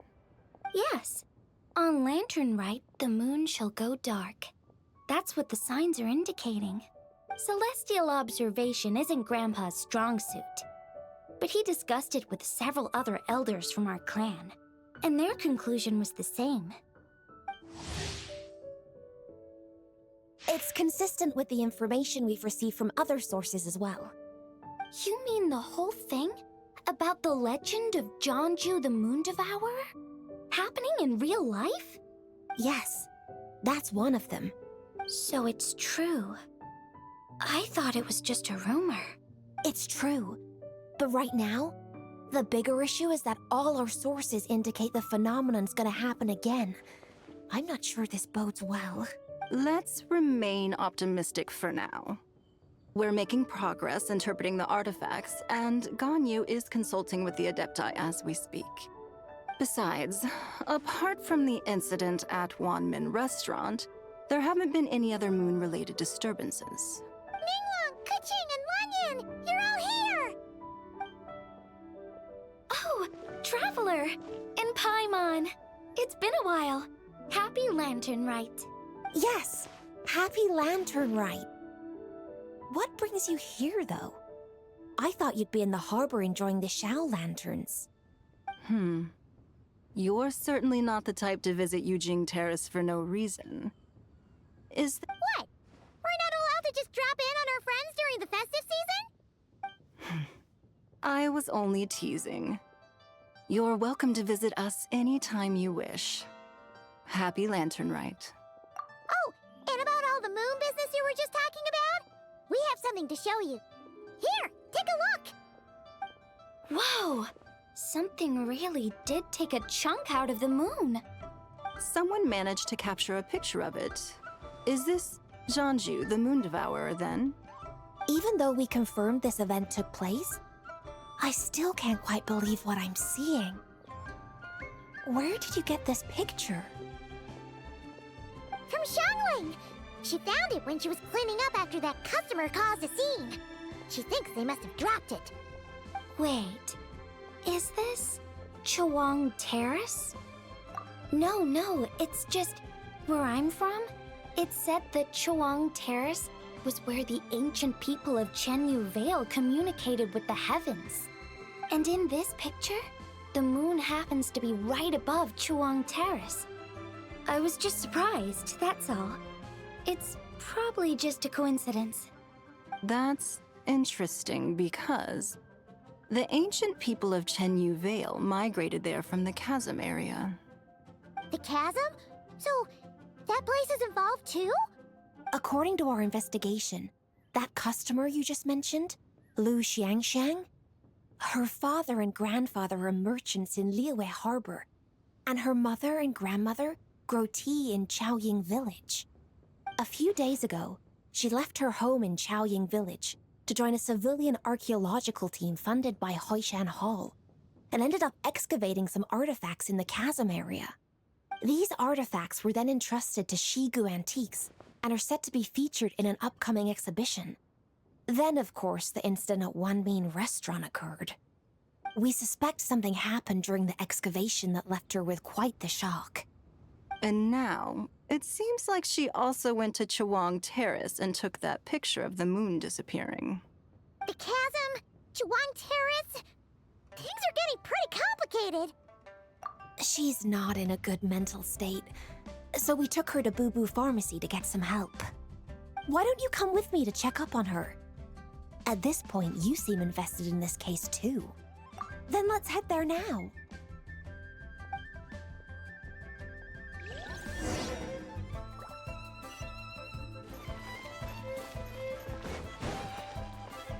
Though the clouds may darken and light turn.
Liyue's got so much delicious food.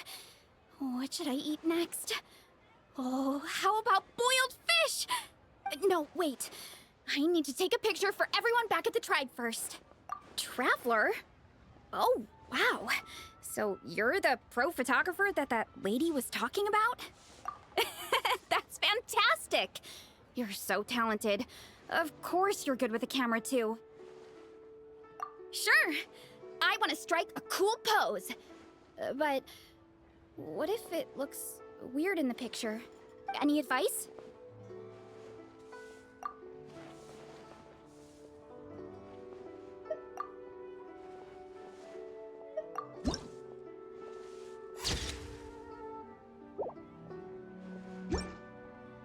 Done already?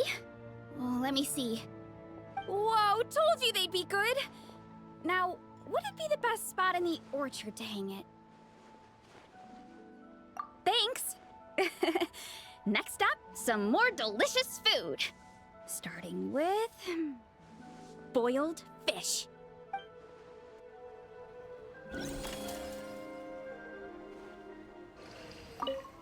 Done already? Oh, let me see. Whoa, told you they'd be good! Thanks!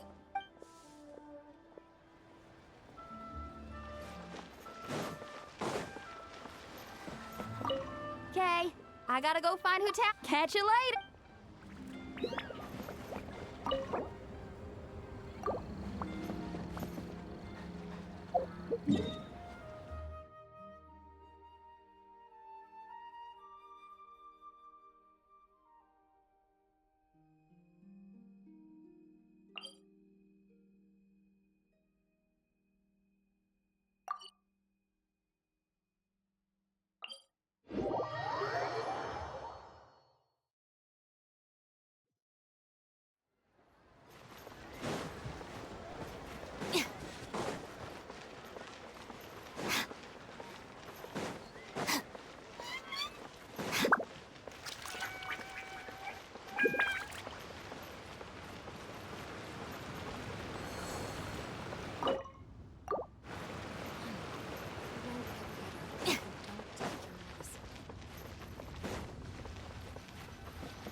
Ah, Lady Yuheng.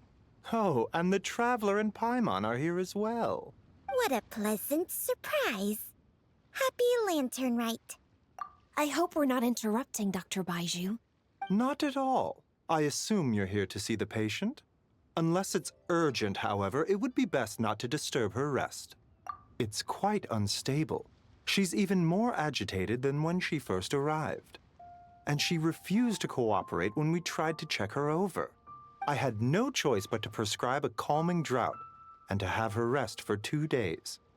So she's getting worse? That isn't the news I was hoping for. It's just a precaution. Based on an earlier conversation with her, it seemed more like a fixation than anything else. She hasn't lost her mind. That's right. When we asked about it, she kept insisting she was going to be famous, far and wide. Well, it might not be far and wide, but she certainly made a name for herself around Yujing Terrace. Even some of the Qixing know who she is. Not often, that's for certain. From my initial assessment, the patient appears to have experienced some sort of shock, and whatever it was seems to still be haunting her. But what could have caused such a thing? The relics from the chasm? Or the moon above Choang Terrace that night? Come back in 2 days, and you might just have your answer. I suppose that's all we can do for now. We'll take our leave then, Dr. Baiju. Of course. If you need anything else, don't hesitate to stop by. Speaking of those relics from the chasm, aren't they being featured in an exhibition tonight? That's right. Are you planning to attend? Yeah! We wanted to have a talk with Zhangli anyway, and now Paimon's even more curious about these relics. I would, except every item in the exhibition had to be registered with the Ministry of Civil Affairs. So I'm afraid it's been spoiled for me. I reviewed them all myself. There are some rather peculiar artifacts, that's for certain. We're still working on decoding the ancient text that appears on them. Yeah! The word feed appears a whole bunch, doesn't it? Huh? How did you know? Shincho told us. He said there were some ancient poems on them, too. He's quite well informed, isn't he? Well, he's right. We believe they're direct references to the ancient nation of long gone. As for the other text, instead of regular poetry, it seems to be more like ceremonial language used to worship the moon and the gods. The moon and the gods? Well, looks like it's almost time for the exhibition. You two should head over. There's an usher at the harbor who will lead you to the venue. Not at all. The exhibition is free to the public. The people of Liyue have a great respect for our history and are eager to learn from it. Plus, the exhibition is being organized by Linlong, the owner of Shigu Antiques. As far as I know, it's been a long-time goal of hers to hold a cultural exhibition of this scale, where people can learn all sorts of information about the past. Guess we're in for a real treat tonight, then. Yes, have a great time. There's still more artifact decoding work I need to finish, so we'll have to part ways here. After seeing the picture you brought, there's a few ideas I'd like to follow up on. You're hard at work even during festival season? Huh! You haven't changed one bit, Ka-Ching. I'm simply fulfilling the responsibilities of my position. That's all. All right, I should get going. See you later. Well, guess we should head over to the harbor and find that usher.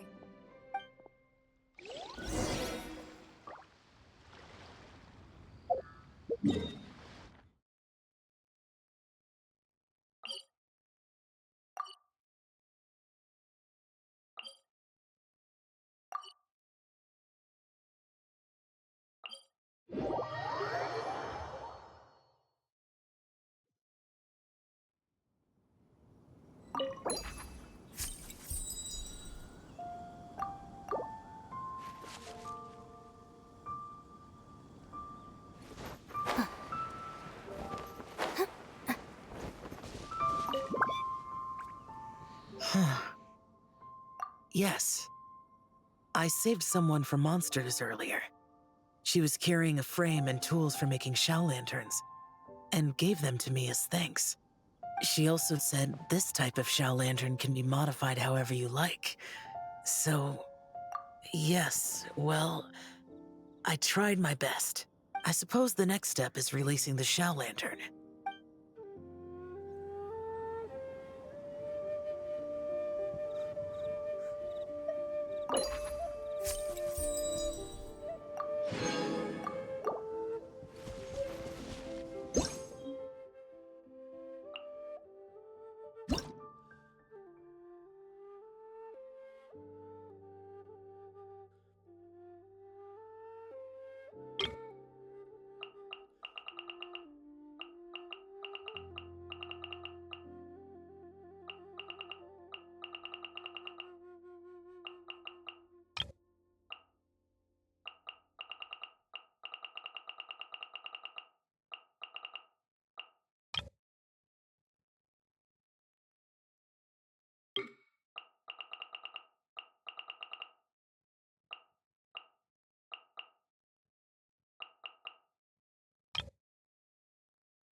Over here! Oh, I knew you wouldn't miss Lantern, right? I was wondering when I'd bump into you. No, I can't be working at every Lantern right now, can I? I really am here on vacation this time. Yup, Miss Pingshi said she'd find a professional photographer to take a good portrait photo. Hey, Wait a sec. Don't tell me... Oh, it really is you! That's perfect then! Come on, take my photo. Let's see who's better behind the lens. So, ready to start? Alrighty! Can't take a picture without posing for the...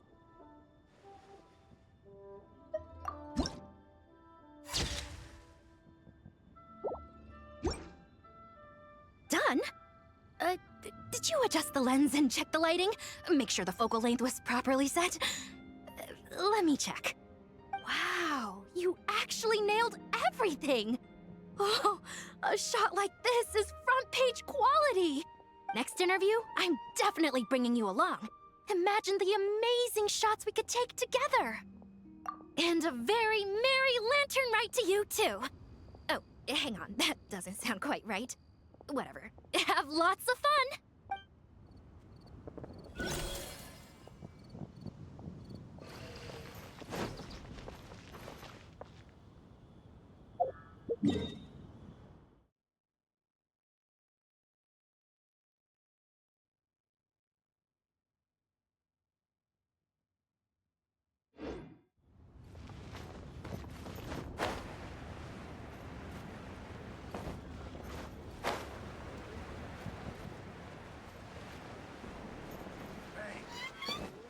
And with that, the fate of the Bourgeois Brotherhood was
I cut some bamboo today to make a special jade robe.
Here for the exhibition? I can take you aboard. After you. Whoa!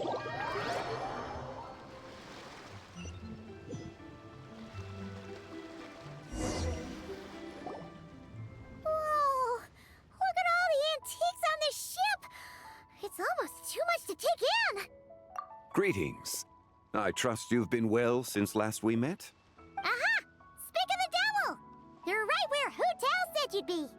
Ah, so Director Hu gave me away, did she? Don't act like you're up to some super secret business!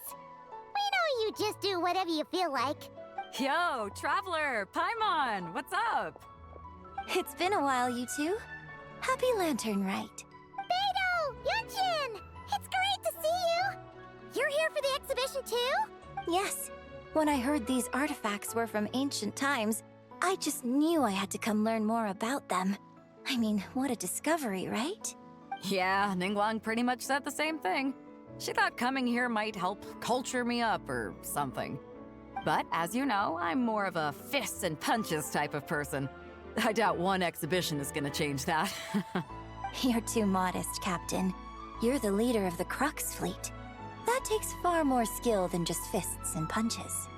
Plus, at the end of the day, you still decided to come, even though you didn't have to listen to Ningguang. Well, she's the Tianquan. If she can't even get an average ship captain like me to do her bidding, how's that gonna look? You sure know how to think from her perspective, huh? I guess I do. Anyway, how's everyone enjoying the exhibition? I heard that if you see something you like, you can negotiate the price with the owner and take it home.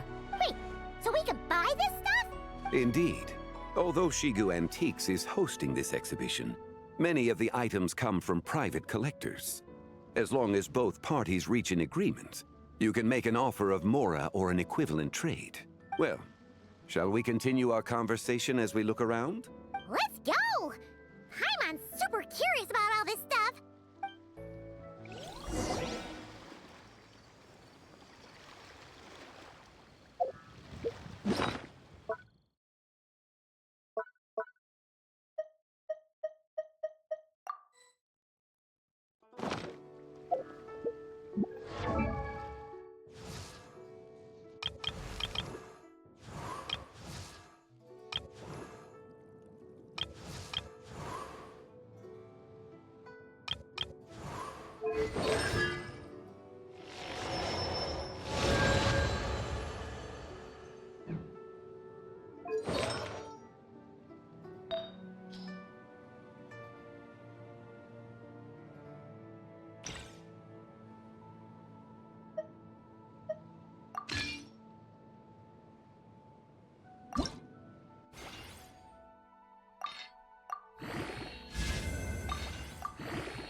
This material is quite unusual.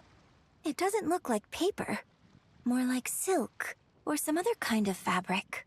Yeah, I was thinking the same thing. Well spotted. This is a painting of Jeonju, the Moon Devourer, made primarily with mulberry silk. Such craftsmanship is rarely seen in modern-day Liyue. Ha! Jeonju the Moon Devourer!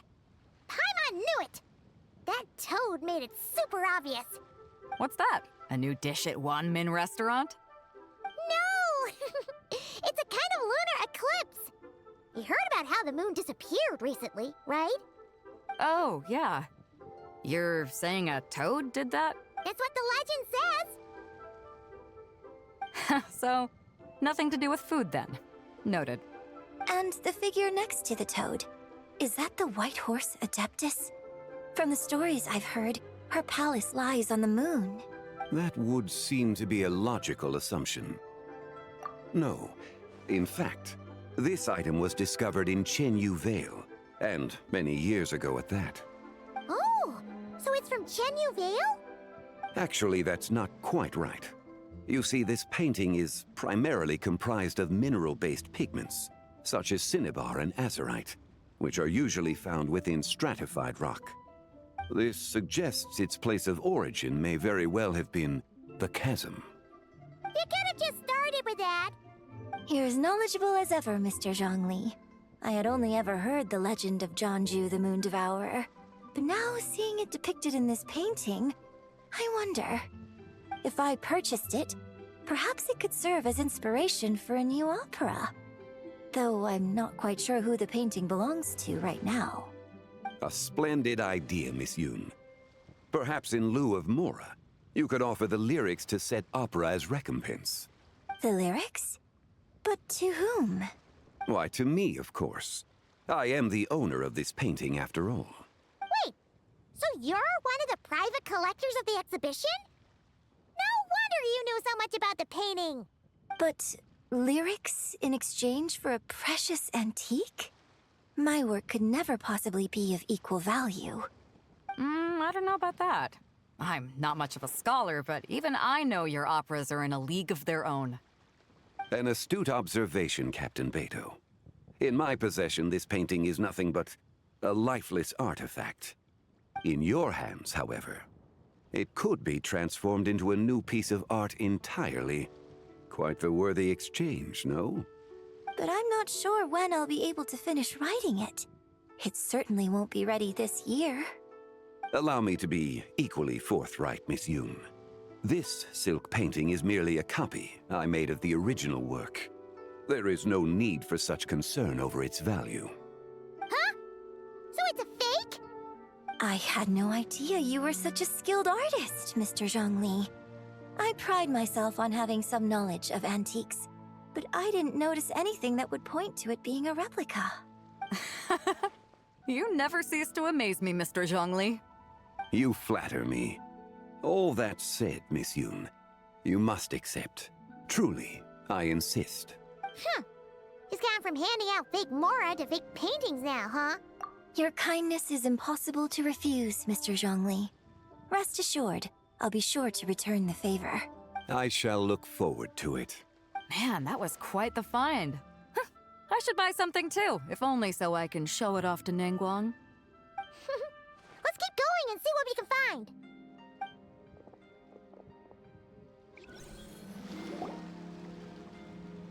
Wow, this bronze war chariot is really something. It must have quite the story behind it. I've never seen anything like it before. Do you know what this is, Zhongli? Ah. I heard from Miss Linlong that a carriage made of Celadon jade was unearthed in the chasm. A copper canopy, a body adorned with flowing clouds and geometric patterns. Yes, this must be the one. A precious piece indeed. This thing's gotta be thousands of years old, right? Crazy to think people back then were capable of such intricate metalwork. Too often, we view the past and future through the lens of the present. Objects that fascinated us as children seem crude later in life. And that's only after a few decades or so of separation. If one were to stretch time across hundreds or thousands of years, one might discover that time is not always a force that pushes things forward. It would seem the people of that era managed to create a remarkable civilization in their own right. Makes me want to get my hands on this even more. Ningguang's gonna be so jealous, don't you think? Ah, has this war chariot caught your eye, Captain Beto? Oh, you must be Linlong from Shigu Antiques. Nice to meet you. This exhibition has been amazing so far. Well, that's all thanks to supportive patrons like you and Mr. Zhongli, of course. As for this war chariot, it was discovered by an archaeological team sponsored by Hoishan Hall. The price comes in at 90 million mora. How much? 90 million? Woo, looks like my eyes were a bit too big for my wallet. Quite a bargain. A bargain? 90 million more I could feed Paimon for like 1,000 years! And if you actually went on an eating spree that long, perhaps you'd be considered an antique worth that kind of mora, too. What, 90 million? Nuh-uh! Paimon's worth way more than that! Well, if Mr. Zhongli thinks it's a good deal, I'm sure it's worth it. Beto's putting way too much faith in Zhongli. What if he's only here to drive up sales?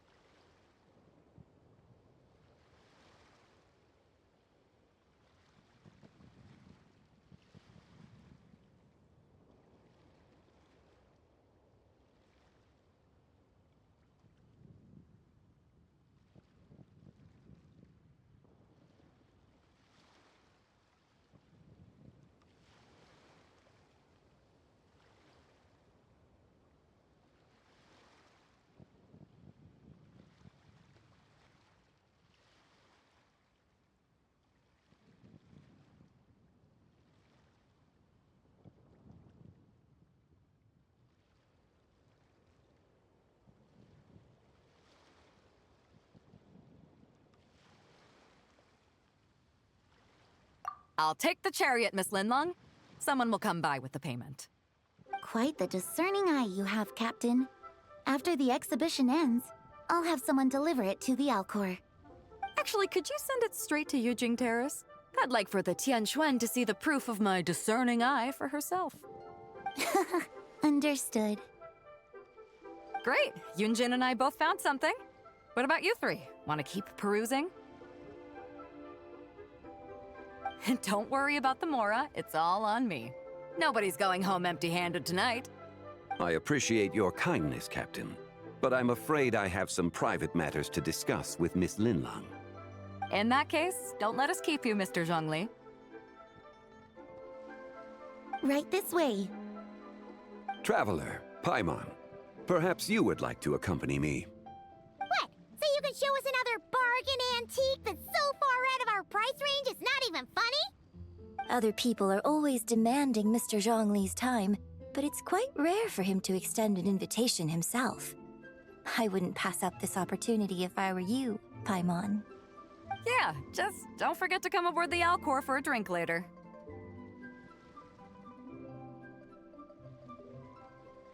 Yeah, guess you're right. Taking a quick look isn't gonna cost us anything. Let's go!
If the Arataki gang stirs up any trouble, I'll drag every last one of them back to apologize.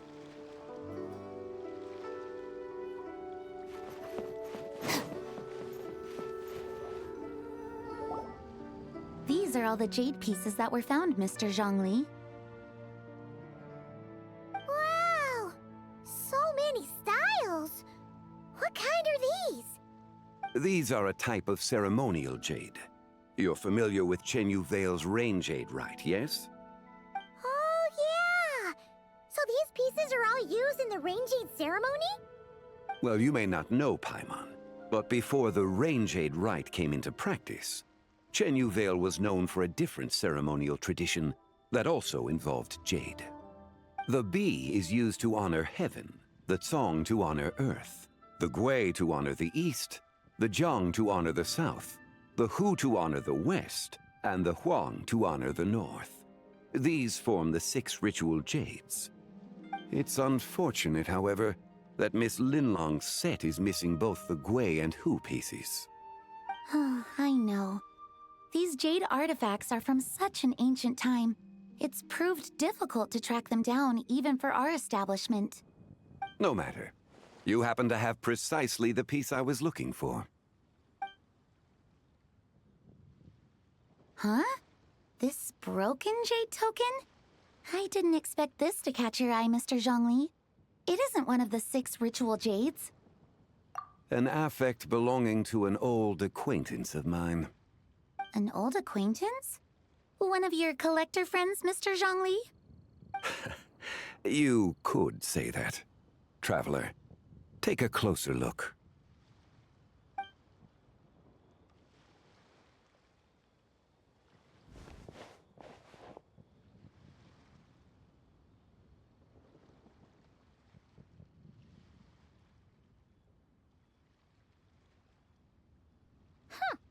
It doesn't look all that special to Paimon. Just seems like a broken artifact. Indeed. It's been thousands of years since the moon has appeared in such a form. So, in the past, the moon wasn't always full. Then, could this missing chunk be from when Jianzhu devoured part of the moon? It's worth looking into. Your insight is invaluable, Mr. Zhongli. I had no idea how special this piece was. Since it has caught your interest, allow Shigu Antiques to cover the cost. Oh, that is far too generous, Miss Linlang. Not at all. I've always wanted to give people a chance to appreciate these snapshots of history. So holding an exhibition like this has been a lifetime wish of mine. And it never would have been possible without your help, Mr. Zhongli. I merely put in a good word with a few acquaintances of mine. And it had a profound impact. Without your recommendation, I doubt half of these collectors would have come to the exhibition. So, on both a personal and professional level, I owe you my thanks, Mr. Zhongli. Wow! Zhongli actually did something useful for once.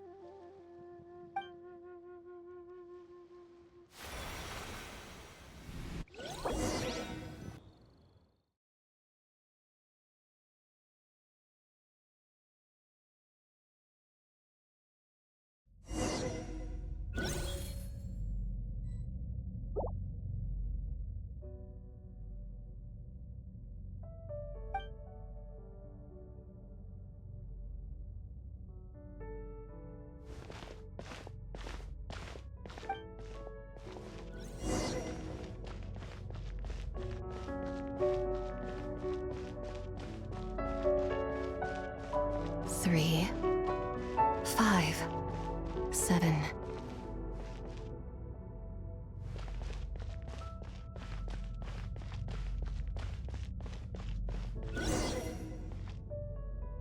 $11, 13, 17, 19, 23, 29.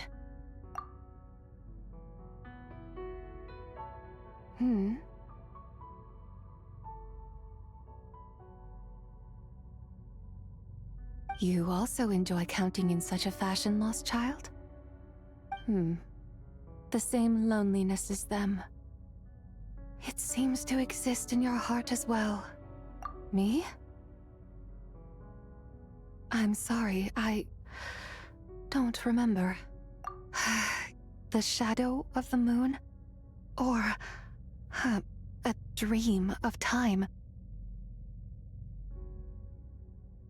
I'm sorry. No one has asked me such things before.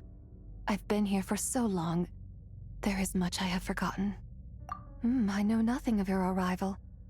All I know is the longing in people's hearts. Yet, I sense the moonlight's guidance within you, child. Perhaps that is what brought you here.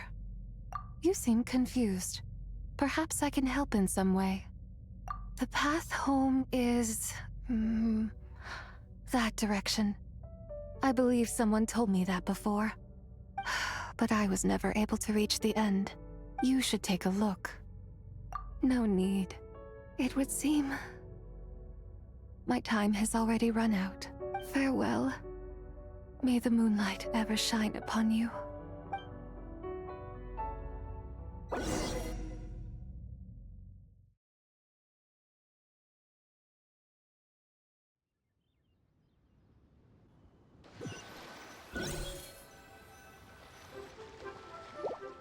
Wow! Jiangwei actually did something useful for once. Your complexion looks rather ashen, Traveler. Are you feeling all right? Yeah, what's wrong? Does your stomach hurt? Huh? What are you talking about? You were right here the whole time. Ah, I see. I'm afraid we must take our leave, Miss Linlang. My friend has taken ill and I must escort him to get some rest. Of course. Traveler, Paimon, please, come with me. Ah, yes. Regarding the payment for the Jade Token. Charge the expense to the Wangsheng Funeral Parlor if you would.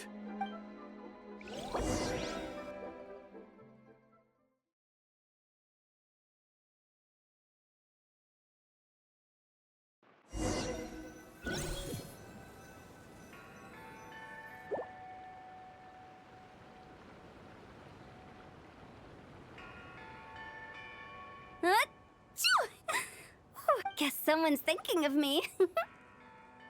But this late at night? Must be that consultant of yours. I bet he's out there spending all year more at the exhibition. Yeah, he'd be the perfect employee if he just knew how to rein in the spending. But never mind him. Let's focus on the moon. We gotta see if it gets eaten tonight. I don't think it's going to happen. We've been out here all night, and the moon's the same as ever.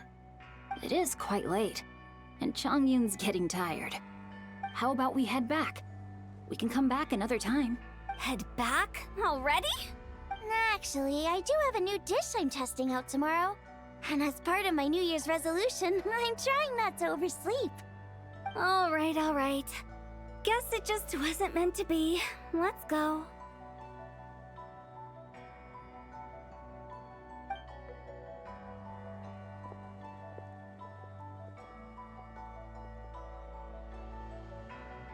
When the sun's out, bathe in sunlight. When the moon's out, bathe in moonlight.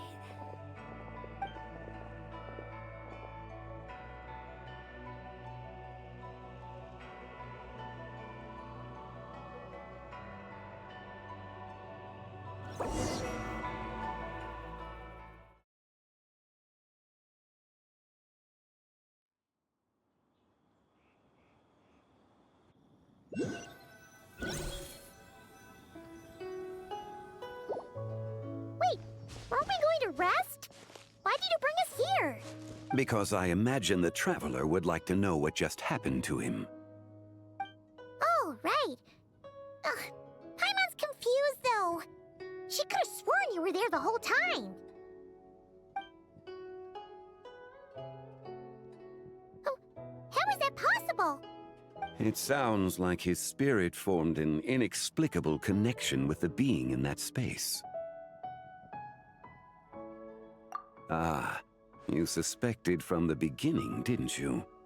Indeed, The being you met is the fabled White Horse Adeptus, and the original owner of this jade token. Her name is Zibai. Wait, does that mean she's inside this token? No, she does not reside within this token, but rather within the moon's shadow. This token is merely a medium. Word has it you accomplished quite the feat in Notcry. You and your friend brought the Frost Moon back to Tevat. Tell me, did you ever wonder about the other moon? The one that hung in its place for thousands of years? We never really thought about it, but it must have been a fake, right? A fake moon! Indeed, it was false. Its true nature, nothing but a projection of the moon. It also happens to be the prison that confines Zibai to this day. Wait, the White Horse Adeptus is trapped inside that projection? Then we need to rescue her! But the moon in the sky right now is the real one, right? Where did the fake moon go? And why can't Paimon see it? With the return of the true moon, the shadow naturally lost its place in the heavens. Now, it is disintegrating bit by bit. It's a process that comes and goes. When it occurs, it looks like the moon is being obscured by a black shadow. But when it stops, the shadow disappears and becomes invisible to the eye. So, you're saying there's an invisible fake moon blocking the real moon right now? Indeed. Okay, this is not what Paimon was expecting. My hypothesis is that people's wishes could be what trigger the periods of disintegration. After all, when you experienced that episode just now, it was precisely when Miss Linlong spoke of her own wish. Wait, is that because the White Horse Adeptus answers people's wishes? The legend must be true then.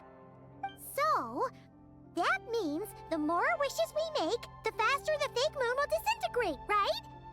Then it won't be long before the White Horse Adeptus is free! Quite the contrary.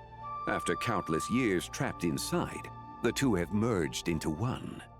When the moon shadow is gone, Zibai will cease to exist in this world. Oh no! So, by bringing the moon back, we actually hurt the White Horse Adeptus? Do not burden yourself with such thoughts.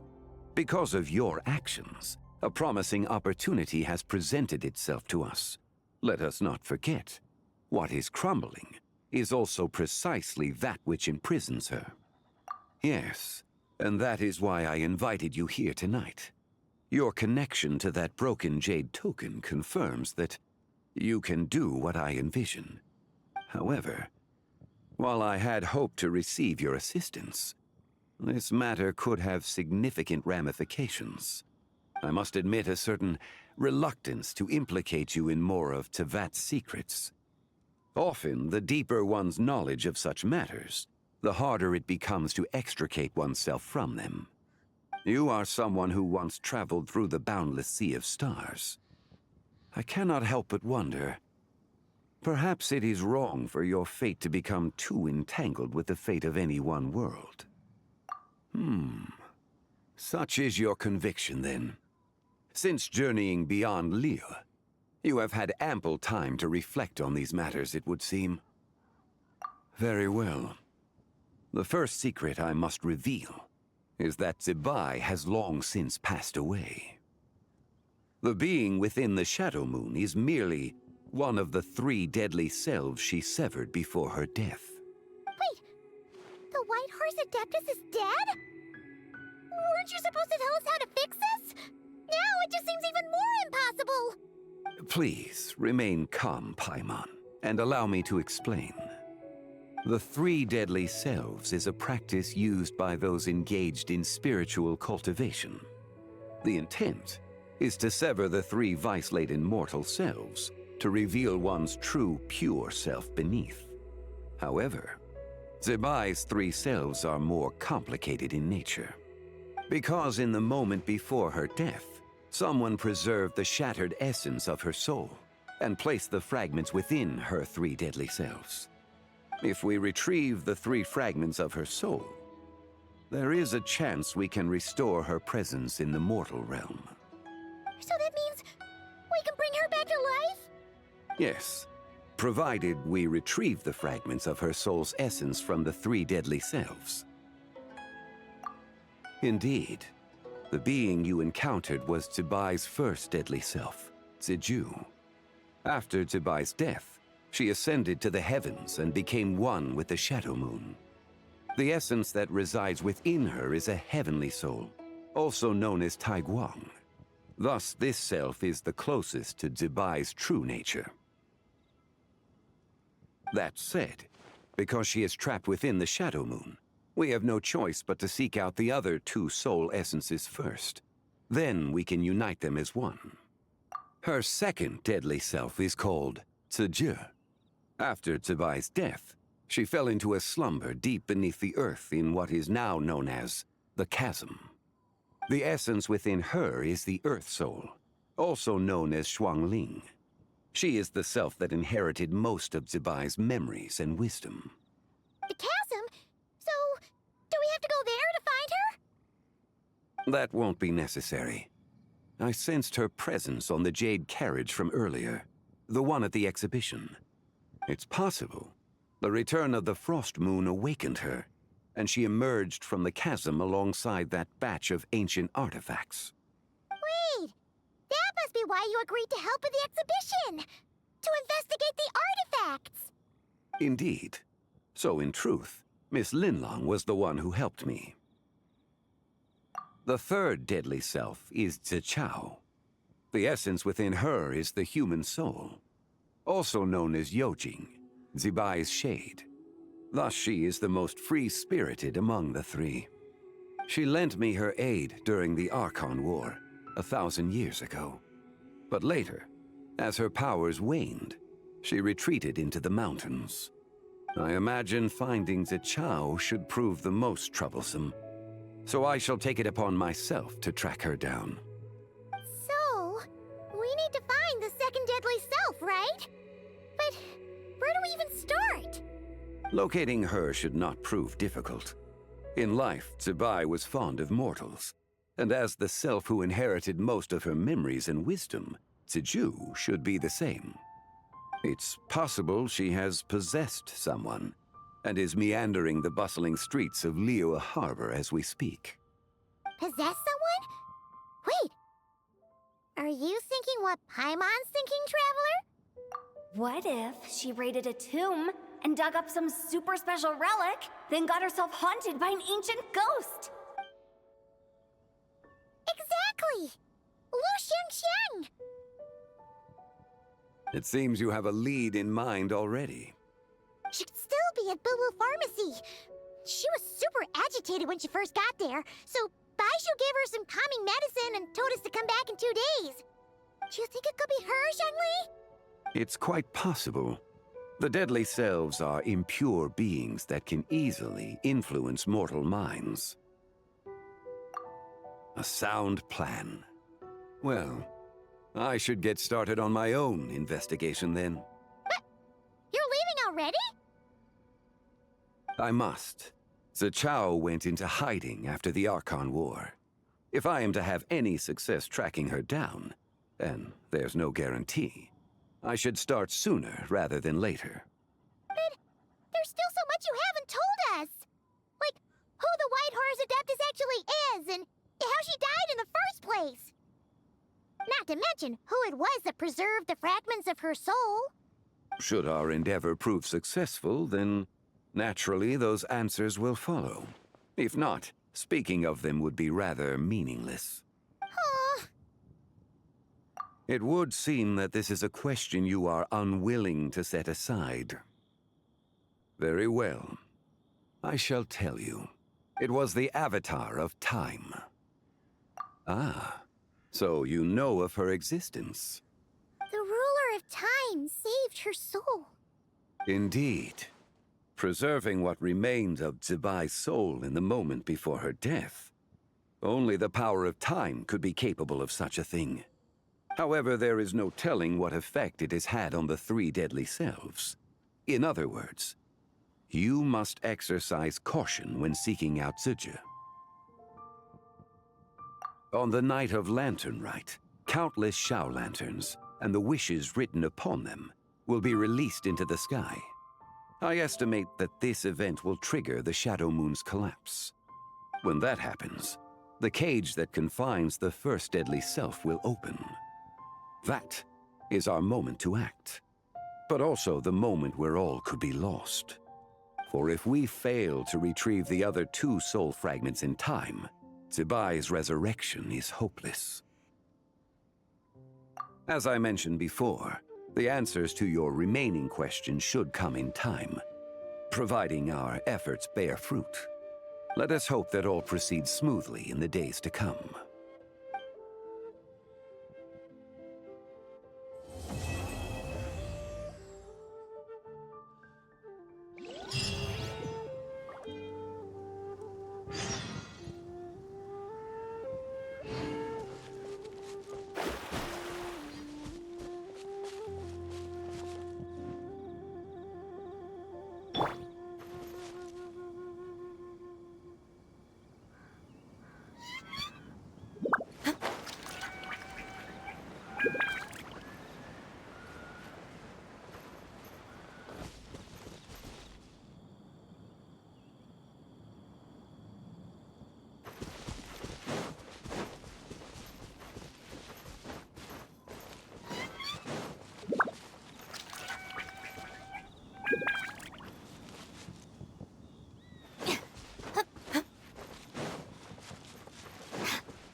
Ready and waiting.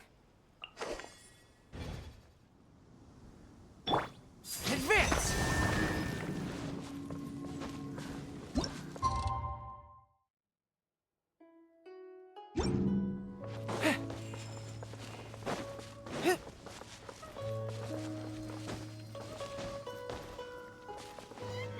Follow my lead.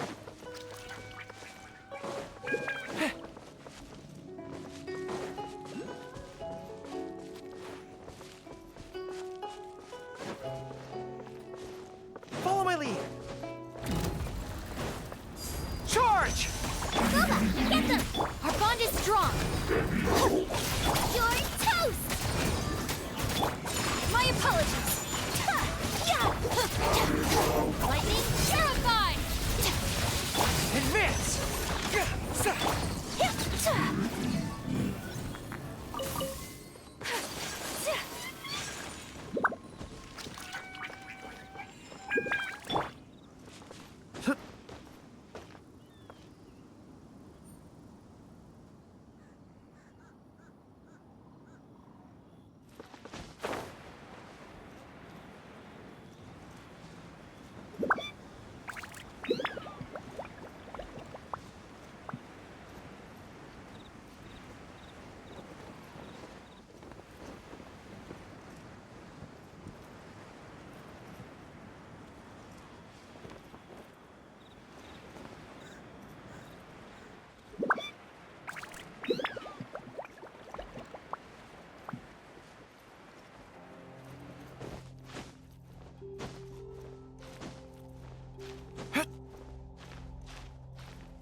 So let me get this straight.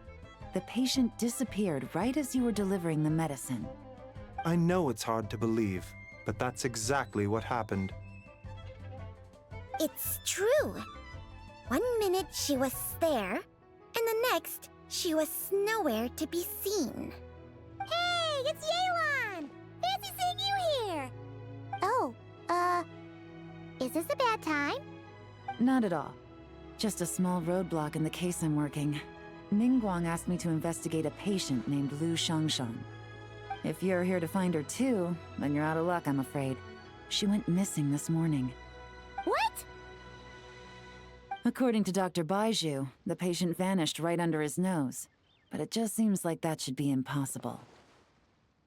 There 1 second and gone the next?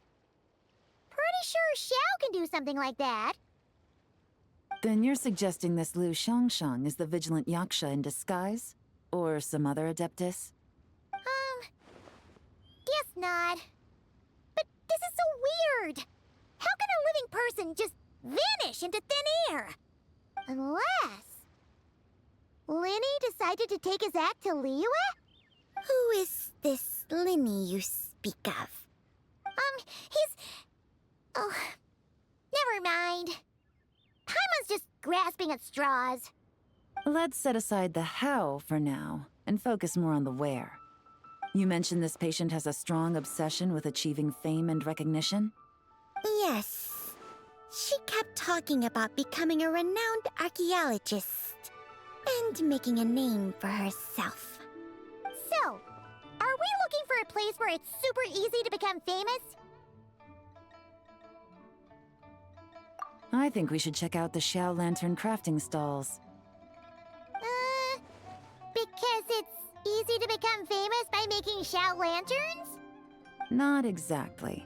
When the people of Liyue need a solution to a problem, their first thought would be to pray to the gods and the Adepti. If her wish is to become famous, she might write it on a Xiao lantern in the hopes that the fabled White Horse Adeptus might make it come true. That certainly sounds probable. Turns out, the White Horse Adeptus might be a lot closer to home than she thinks. What was that? Nothing! Let's go check out those stalls!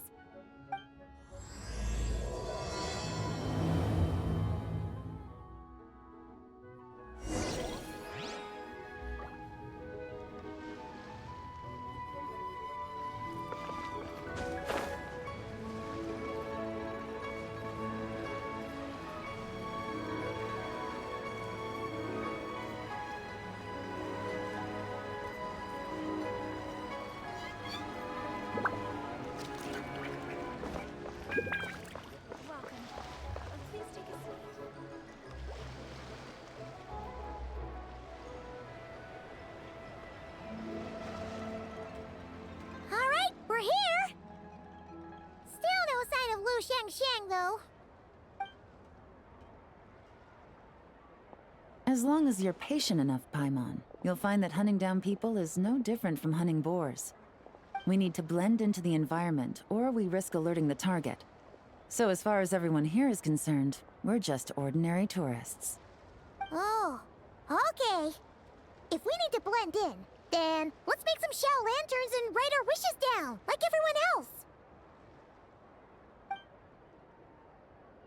What's your New Year's wish, Yelan?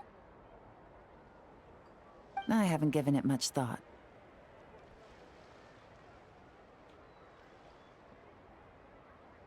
Oh, and it can't be work-related. You gotta take a break once in a while, right? You're always staking out this suspect, tailing that criminal, hunting down this gang or that. Which is super amazing and all, but it's gotta be exhausting. Really getting into this, huh? You set to blend in, right? Come on! It's all part of the act! So you gotta think of something! Then I suppose it'd be to go traveling the next time I get the chance. Traveling? That's our bread and butter! Wanna join us? Thanks for the offer, but my desk is piled high with reports on your exploits. And that's not quite the kind of traveling I had in mind. I was thinking more the lie down and do absolutely nothing kind of travel. Ah, something a bit more easy and breezy, right? Hey, wait! We know just the place! The Easy Breeze Holiday Resort in Netland. It's super relaxing and full of fun activities. You've got the beautiful ocean and tons of cute little creatures called Asha. Seriously, you gotta go! I suppose I'll have to check it out. Hey guys, happy Lantern Rite! What a coincidence! You here to make shell lanterns too? Well, it's that time of year, am I right? Thought I'd join in on the fun. You can't have Lantern Rite without making one of these. What you gonna wish for? Aw, man, it's kind of embarrassing, but whatever. The truth is, the mighty mythical beasts are seriously struggling with recruitment. So, I'm hoping to find a few apprentices and teach them the art of wushu dancing. Awesome! Shurfugami, here we come! Whoa there, Paimon! One step at a time. I actually need to find people first. Yeah, but Paimon bets people will jump at the chance to learn from you! Well, I wouldn't be so sure. Wushu dancing is super physical and takes a lot of hard work to master, so it's not easy to find people. At this point, if the Adepti can't help me, no one can. I'll do it! Huh? You just said you wanted an apprentice, right? Well, I'm offering. What do you think? Whoa, the White Horse Adeptus works faster than I thought. Traveler, it's her, Lu Shangshang. Our target! Hey! Didn't you hear me? I said I wanted to be your apprentice! No need to shout. I heard you the first time. What's your name? Step back a bit, Gaming. This person could be dangerous. What? Hey! What are you trying to do? Do you know who I am? Get back! Lu Shangshang, we have no intention of harming you. We just need to ask you a few questions. Get back, I said! Try to remain calm. If you come any closer, I'll...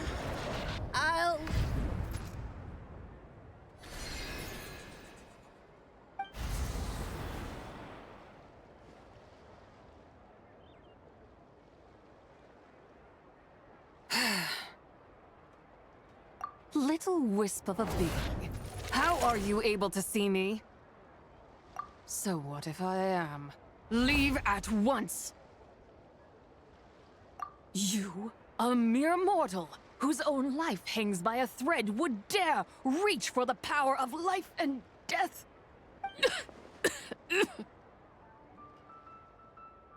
Unless you wish to be condemned to eternal damnation, you would do well to abandon this foolish endeavor. I shall speak on this no further. Don't come any closer. How did I get here? Who are you people? Playing dumb, are we? Save it. We know you attacked those people at Wanmin Restaurant. What? No, I would never. You must be mistaking me for someone else. You don't remember. Of course not. How could I do such a thing? What about the photo you took near Chuang Terrace? What photo? What's going on? It's like she lost her memory or something. Well, this complicates things. I'll take her back for questioning and let you know what I find. Take her away. But I didn't do anything! I swear! That's weird. She seems so normal now, but she doesn't remember anything. This is just great. An apprentice falls right into my lap, and now she's gone! Don't worry, Gaming. This is a special case. Paimon's sure you'll find one soon. Unless you're gonna pony up and offer a real solution, Paimon, I don't want to hear it.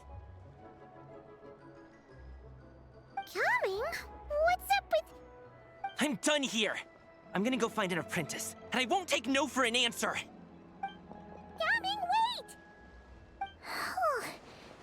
Is it just Paimon, or was Gaming acting super weird just now? What? How do you know? Whoa! So you saw the second deadly self? And you think she moved from Lu Xiangxiang to Gaming? Uh-oh. Then we better find him before something bad happens! Let's go!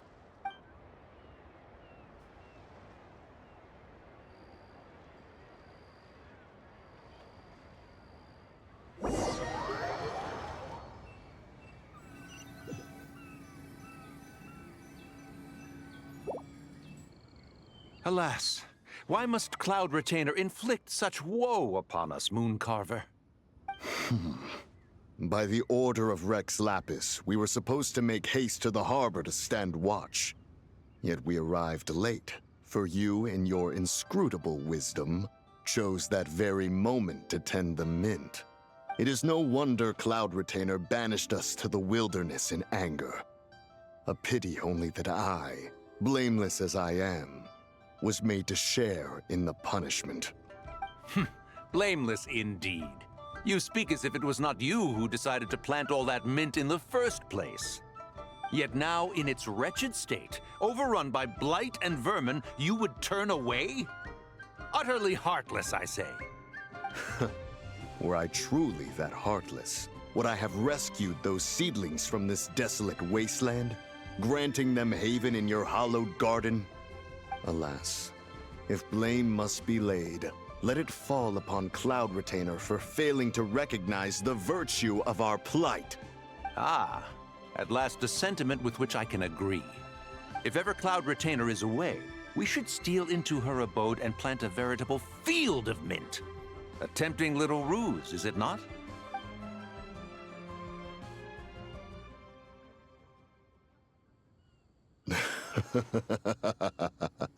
Positively ingenious. Please stop chasing us. Just let us go. Get back here! If you keep running, I'll kill you! Please, we don't know anything about wushu dancing. Just leave us alone. What? You think I'm not good enough to teach you? Just agree to be my apprentices, and then we can talk. That child looks somewhat familiar. Ah, it appears to be the wushu dancer from Liyue Harbor. I have seen him perform on occasion. Come, let us take a closer look. Has trouble befallen you, young one? Perhaps we can offer aid. Oh, thank the gods. Please, sir, you have to help us. This guy's trying to force us to become his wushu dancing apprentices, and he won't take no for an answer. Oh, so it is you who require aid, not the other way around. Get out of the way, old man! This is between us. Preposterous. You dare to presume we are of a mature age? Listen here, brazen youth.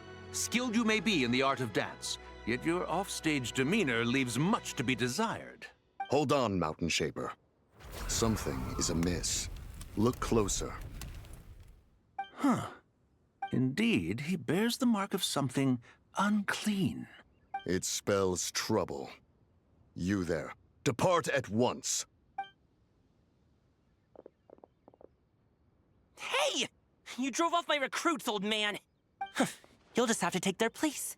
even if you're a bit on the decrepit side. Many years it has been since a being has dared speak to us in such a manner. Now let us see what evildoer has sought to use you as its puppet, young one. You two, you're Adepti! Does that strike fear in your soul? Whoa! 2 Adepti recruits just fall right into my lap? That white horse sure knows how to grant a wish. Coming! Slow down! Wait for us! Jeez, take a hint, will you? I told you to stop following me! Traveler, Paimon, keep your distance from this youth. Evil has taken a hold of him. We know! It's one of the White Horse Adeptus' deadly selves! She's possessing Gaming!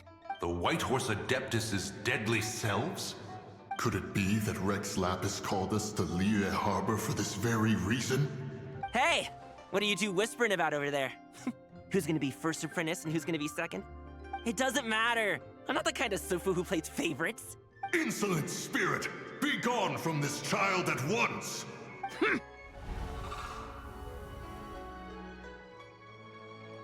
Little mite of a mortal. Getting in my way again, I see. That is no concern of yours. No. Only by doing it myself will I find peace. Otherwise, rage will consume me. If I lose control, all will turn to dust. The curse of time. The memories this body holds. Come no closer. This is your final warning. Insolent spirit! Be gone from this child at once! Huh? Traveler and Paimon? And 2 Adepti? Where are we? Weren't we just making Xiao lanterns in the harbor? Gaming! You're back! Ah! The sun is most scorching. Agitation stirs within me. I require cooling mint to beat this heat. And speaking of, Cloud Retainer has scorned this verdant wonder long enough. It is time for her to feel its wrath. The wrath of mint! Mountain Shaper, where are you going? Oh no! Now Mountain Shaper's acting weird! Oh, you don't think it's spread to him, do you? Spread to him? Quickly now, explain to me what has been happening. What? Was I really that rude? Jeez, someone get my dad to throw a slipper at me. I'm so...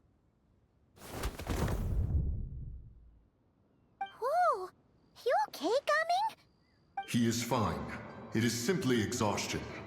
But to think Mountain Shaper would succumb to something like this, it is most unexpected. So, what do? We can't just leave Gaming like this, but we can't ignore Mountain Shaper either, right? My cultivation level rivals that of Mountain Shaper.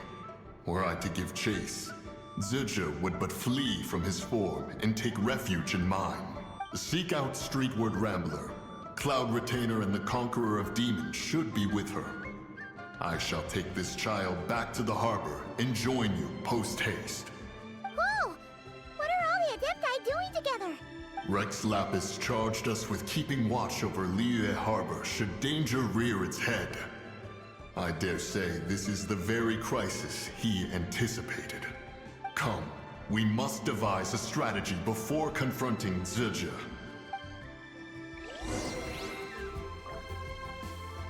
Follow my lead!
The White Horse Adeptus?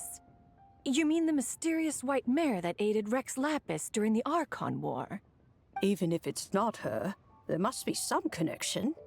She always avoided us back then, and I never knew why. Rex Lapis's recent trip seems to be related to this person as well.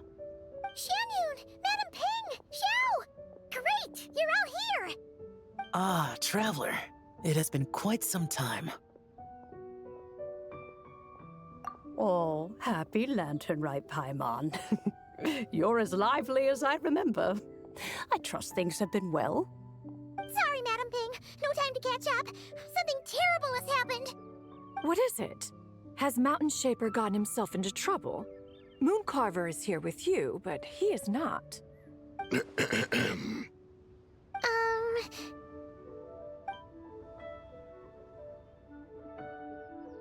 The Wrath of Mint? That old fool dares to utter such nonsense behind one's back. Yeah, that's not really our biggest concern here. So, even a mere deadly self of the White Horse Adeptus was able to possess Mountain Shaper and affect his mind.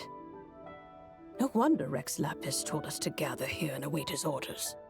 Mountain Shaper's cultivation is inadequate. He was caught unprepared. Were it one of us, Zizhi would hardly have found a vessel quite so ready for the taking. Hey, that's not what you said earlier. Where is Mountain Shaper now? A question that hardly bears pondering. Obviously, he intends to plant mint in the vicinity of one's abode. Ah, then he poses no great threat. We might as well let him be. Once he fulfills his wish, it's possible that Zizhi will relinquish him of her own volition. Your ulterior motive is most obvious, Mountain Shaper. You two hope for Mount Eltsong to be covered in mint. One can see it clear as day. Not to mention, deadly selves are born of malevolent human desires, and naturally pose a great risk to the form and mind of all living beings. We cannot let this go unchecked. Let me handle it. I have relevant experience and know how to deal with such situations. One has no doubt of that. Yet your involvement would likely end in armed confrontation. In one's own estimation, the time for such measures has not yet come. Before his departure, Rex Lapis knew that Zizhi was active in Liyue Harbor, yet told us only to wait. It would seem, then, that Rex Lapis did not believe extreme measures were warranted here. Yes, this is quite a peculiar case. After all, Zizhi's possession does not seem to come with ill intent. It's more like she's guiding those she possesses to fulfill their own wishes. There is another matter of import, however. I sense tremendous resentment emanating from her. What could be its source to render her so unable to find peace? She was talking about the White Horse Adeptus memories, right? From what the Traveler said, it seemed like she was about to explode with rage. But why? With Rex Lapis away, if we wish to understand that which occurred in the past, we shall have to ask her directly. She also mentioned the Curse of Time. What could that be about? Perhaps erosion. Indeed. We are of the same mind. I heard that ancient clans in the mountains once regarded the White Horse Adeptus as the daughter of time. It seems there was some truth to that, after all. The daughter of time. Cursed by time? Time does not treat everyone equally. The longer you dwell in this world, the more it takes from you. Then what do we do? One has devised a solution. Based on what you have told us, it seems that Suja is in the habit of leaping to a different host when provoked. One's plan is for us to block all escape routes while you confront Mountain Shaper, forcing Suja to reveal herself. Then, if prior experience stands, she will have no choice but to possess you. However, not only are you able to sense it, you are also unaffected by the peculiar state of stasis. In other words, in that moment, you would have the chance to either subdue or persuade her. That is akin to walking straight into the lion's den. Allow me to go instead. Yeah! Isn't this plan a bit too risky? Why doesn't Paimon try first? After all, even if she got possessed, it's not like she would pose a danger to anyone. Paimon's wishes aren't all food-related, you know. One would not suggest this course of action if one had any such reservation. Time and again, the Traveler has proved immune to Suja's influence. Consider for a moment why that might be. Oh yeah! That's what the first Deadly Self told you, right? Perhaps your time in Nodcry left you with the blessing of the newborn moon goddess, Traveler. And this White Horse Adeptus clearly has a profound connection to the moon. Indeed. Indeed. I see. Have you other concerns, Conqueror of Demons? I was just trying to fathom why Rex Lapis left without explaining the situation in detail. But now I think I understand. Rex Lapis entrusted this matter to the Traveler, which means in his estimation, the Traveler must be the key to its resolution. So I have no other concern. I trust Rex Lapis, and I trust you. Then we are all in agreement on proceeding with this plan? Very well. We should depart at once, lest we lose our chance. Let us see whether that old fool truly dares to face one's abode with Mint.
1 mint, 2 mint, let us plant a whole slew of mint!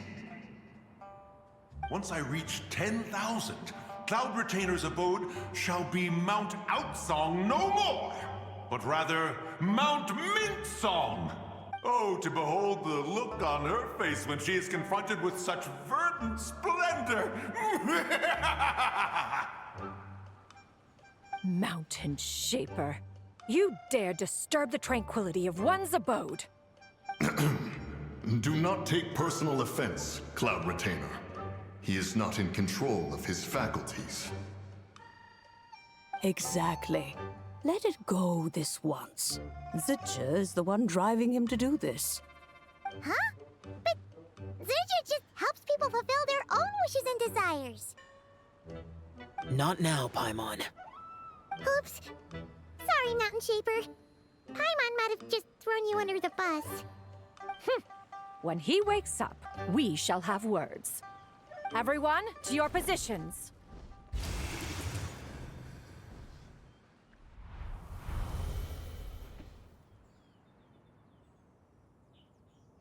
Be careful. A pest? I must catch it! Again!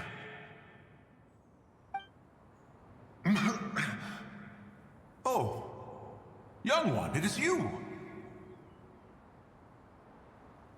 Don't tell me. Cloud Retainer sent you? Ha! Such brazen insolence! Such presumption. Such boundless avarice. That wretched adept's impudence knows no end. If she dares lay a finger on my garden, I shall smash her cuisine machine to pieces! You think I am one to fold so easily?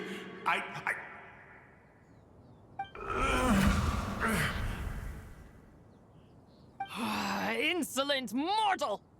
Time and again, you interfere in that which is beyond you. You make it exceedingly difficult to contain my rage. You have no conception of that which you seek. It is forbidden!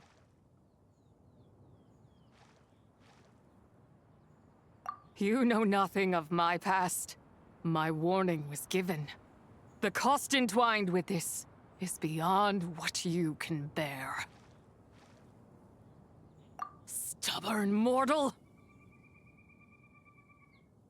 You...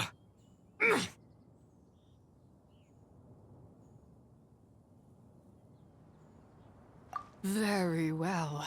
If death is what you seek, who am I not to oblige? Come, let us see the extent of your resolve. Your wish is to behold the curse of time and the memories of this form? Then...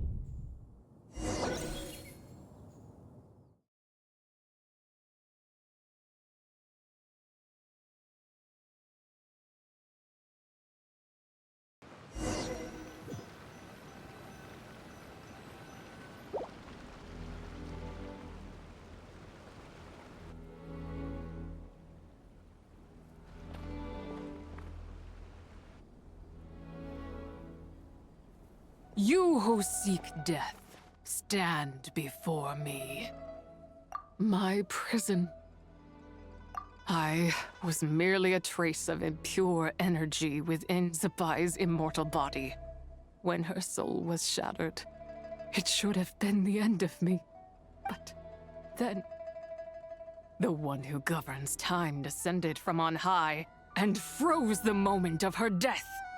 And so, I remain in this world, unable to find release. A mortal who knows of her existence and would dare to speak her name. Who are you?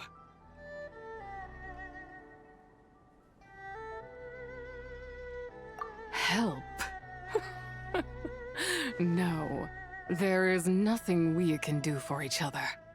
Her power, the one who governs time, it has surrounded me ever since. A blessing and a prison, all at once.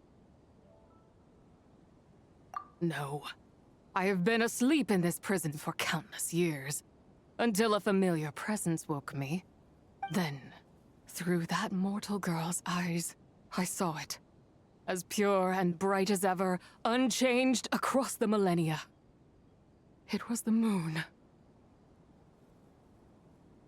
That place is called Chuang Terrace. Did later generations rebuild the altar in a new location? It looks just like the one used to honor Tsupai. Could it be that traces of what happened back then still remain in this world? That memory is embedded deep within the essence of Tsubai's soul. It is one that should have been forgotten. Yet, it is precisely that which haunts my every waking moment, fuels my rage, and denies me a modicum of peace. Now you, a mere mortal, come to seek that which is forbidden. So, let us see whether the fire that fuels your ambition is a hero's wisdom, or a fool's courage. I shall relinquish control over this body's curse, and let it devour everything within sight. Run as fast as you can, lest this prison become your grave. Look, it draws near. The river of time, come to sweep all into oblivion. A torrent of tears for the dead and departed.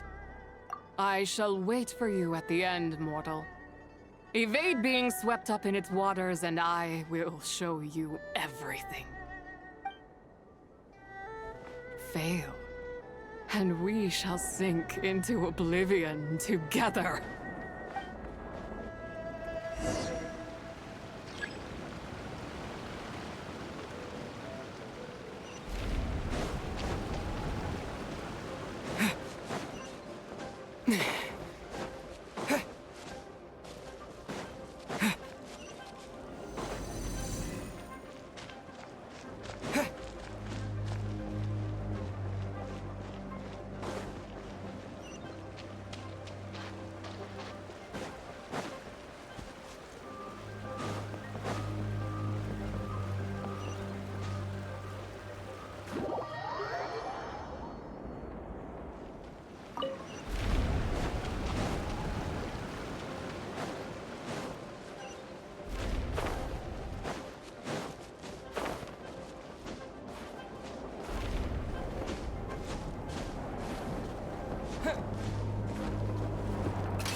I did not expect that you would make it to the end. Yes, it would seem even time cannot hold you back. In that case, perhaps this truth is one you can bear. Come, let your wish be granted.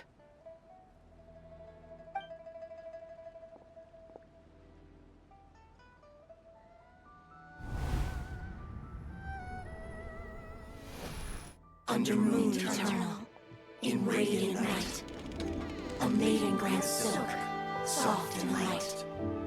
Under moon iridescent, in night divine, a maiden grants fiber for cloth so fine.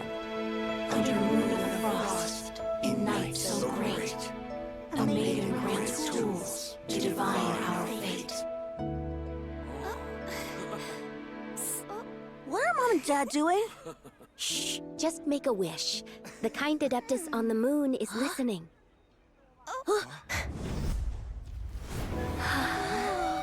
Look, it's Lady Tsubai. Wow, Lady Tsubai? Is she powerful? Of course.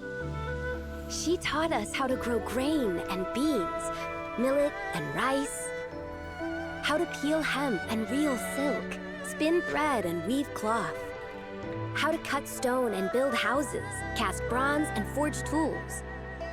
According to Mom and Dad, the Adeptus Tsubai is the god of soil and grain, who blesses our land and its crops. Huh? Lady Tsubai's leaving. It's all right. We just have to wait till next year. She'll be back.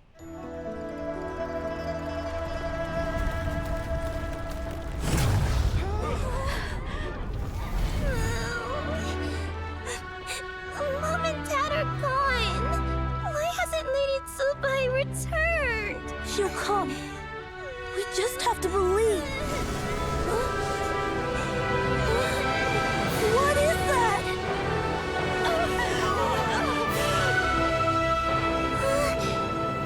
Lady Tsubai abandoned us. All places tainted by the abyss need to be purified. That includes Long Gone.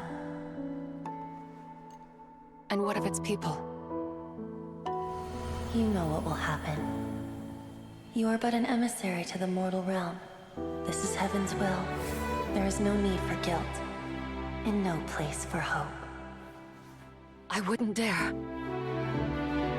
But the people of Langan honor me, worship me, pray to me. If I do not answer, the guilt will be too much to bear. And if you do, you will meet the same end. Then as their god, I shall die among them. Look!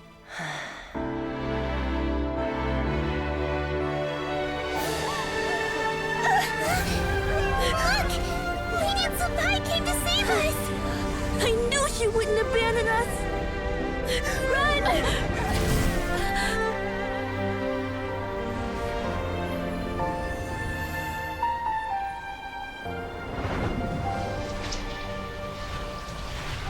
You have done enough.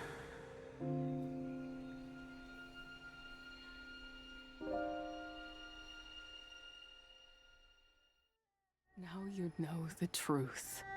These are the memories that suffocate me where I stand and crush me under their weight. Not just my nation, but the people I loved. Were it within my power, I would ignite a blaze fierce enough to burn a hole through the heavens themselves. It was a time of war, one that ravaged heaven and earth. Remnants of the battles tainted with cursed power fell from on high and devastated Langan. The heavens decreed that the tainted filth had to be cleansed.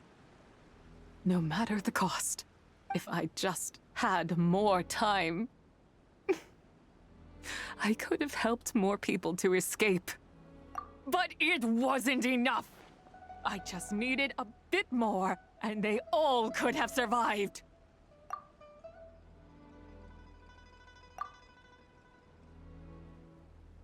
I never imagined there would come a day where I found peace. So long this rage has been within me. Yet here in this moment, it has stilled at last. Thank you. If you wish to bring Tsubai back to life, mortal, then you may take the part of her soul that lives in me.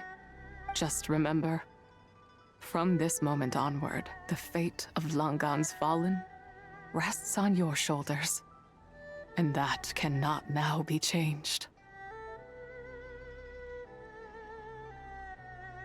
As I said before, I am but a remnant of Tsubai's adeptal form, a manifestation of her wrath that was not meant to linger in this world. By taking away this fragment of her soul, you take away my shackles as well. So, let it be done. Ah, it's your turn to grant one of my wishes, is it? Very well. In regard to my fate, and that of Langan's fallen, I know there is little I can demand of you. However, should another raise a war banner against the heavens someday, let my name be set upon its cloth. I ask for this, and nothing more. Now, take what you came for. I was a lone moon, shrouded and dimmed in cloud-veiled night. Now darkness breaks, free and unburdened. I reclaim my light.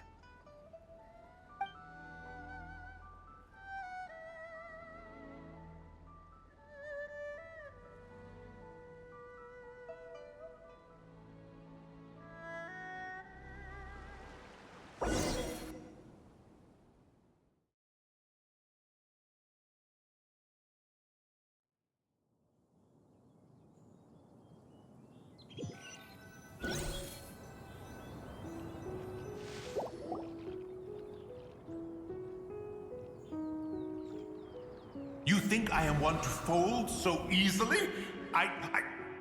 Ah, young one. What brings you here? My, what exquisite mint seedlings. Was it you who planted them?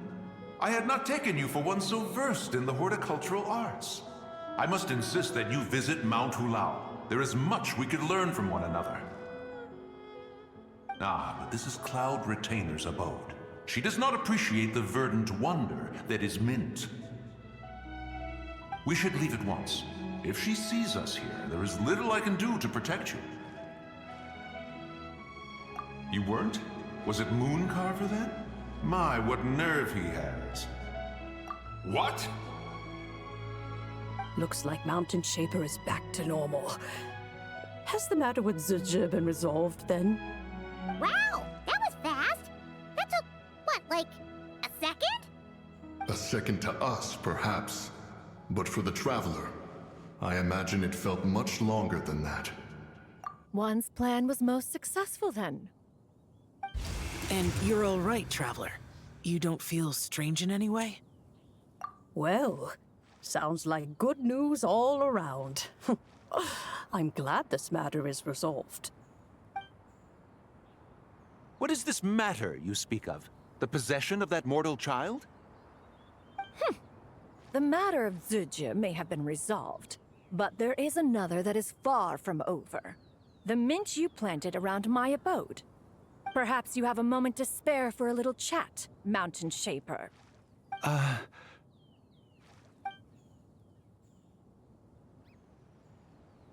You seem reluctant to talk in detail about what happened with Zizhi.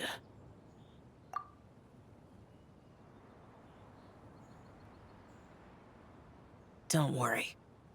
I won't ask you to reveal her secrets to me. And I doubt the other Adepti will either. Huh?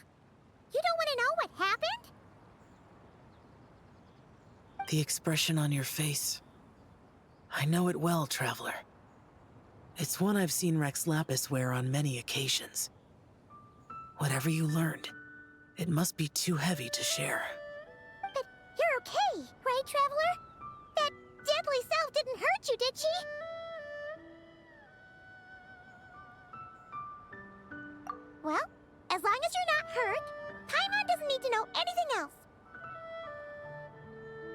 Even so, I hope you feel like you can entrust me with it. If I learned anything from our time together, it's that one should not have to shoulder such a weight alone. Not to mention that certain knowledge brings danger in its wake.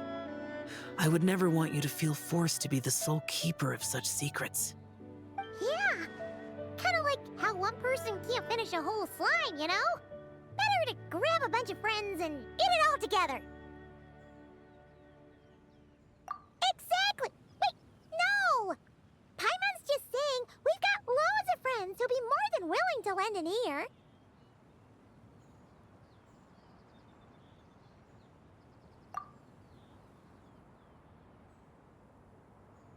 I never knew there was such a tragic chapter in the ancient past of this land.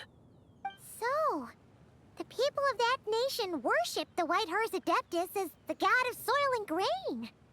It would seem, then, that Rex Lapis had a similar reason for withholding the details of his recent trip. I've often wondered if he had companions to stand by him before we met. Or if he was forced to face things alone. Regardless, Lantern Rite takes place in 2 days. Let's meet back up again there. If there's no news of Rex Lapis by then, we'll have to come up with a plan. Fingers crossed it all goes well.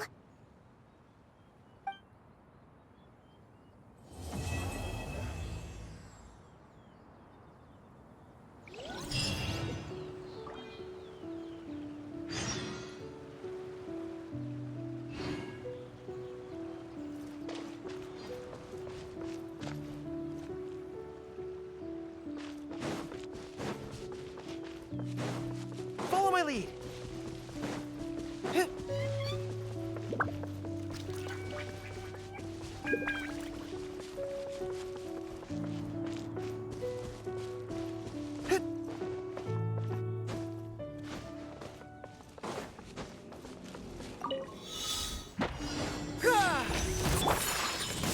Kamisato art!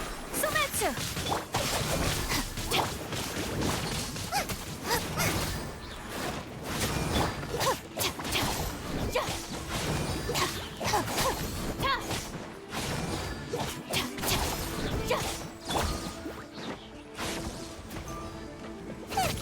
Rally! Fall in! Whirling snow!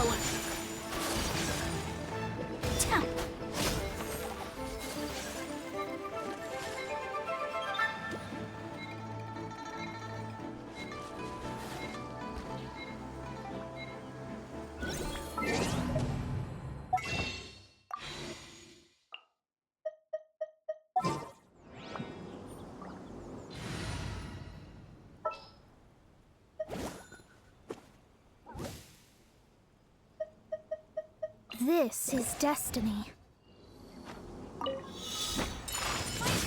Shadows of fate! Eat this! Dissipate!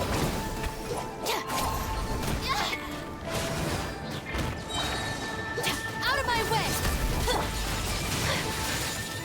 Out of the frying pan, into the fire! Sakura swirl! Stand with me! Delve into destiny! Take flight! Collecting rare and exquisite treasures. Here.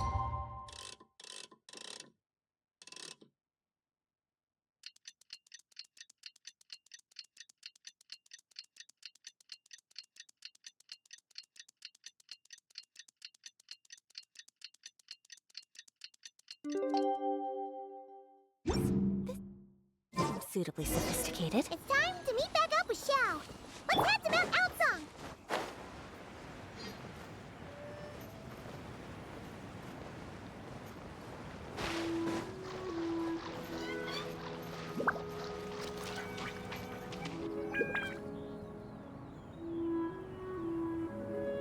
Xiao, Cloud Retainer, Madam Ping, we're here.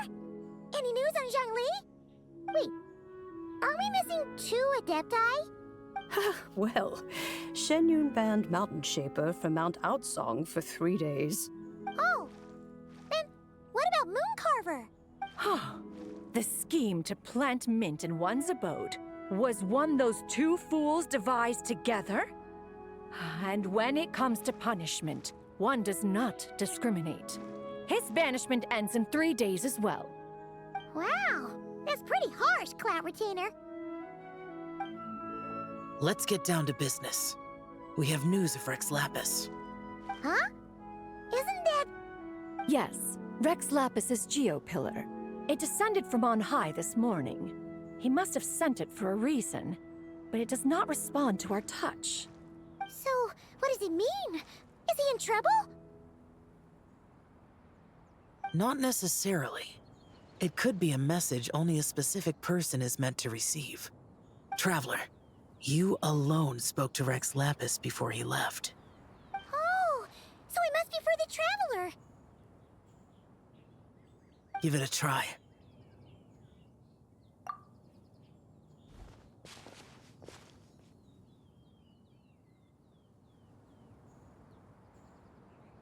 Come to the spring on Mount Qingse. I have left an entrance for you.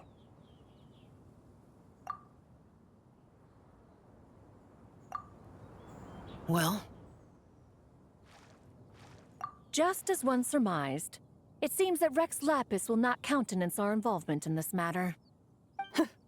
That would not surprise me in the slightest. He's always had a soft spot for the Traveler, after all. But be that as it may, we have served Rex Lapis for millennia now. In other words, I'm sure this has nothing to do with favoritism. He's probably just trying to protect us. That's right. So you mustn't let your guard down, even if Rex Lapis is by your side. All right, let's get going. We'll try not to keep you all waiting.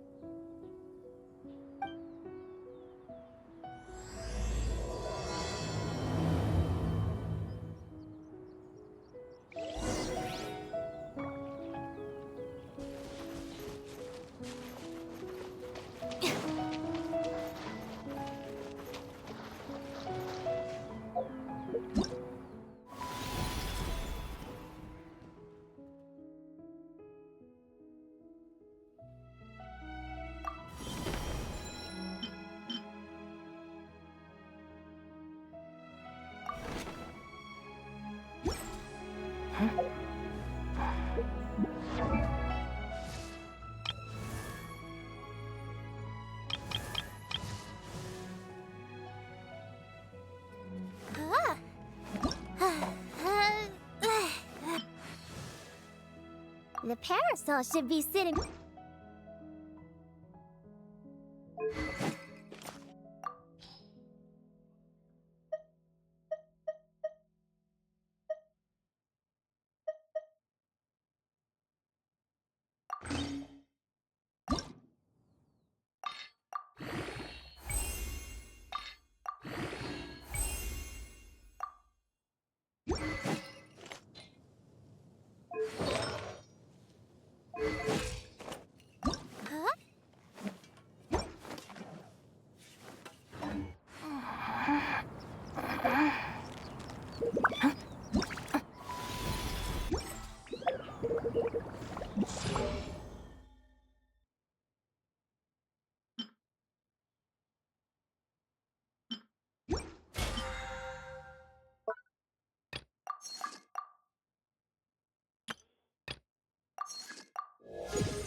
Hey there, I'm Eatwilla, leader of the Lightkeepers Investigation Squad.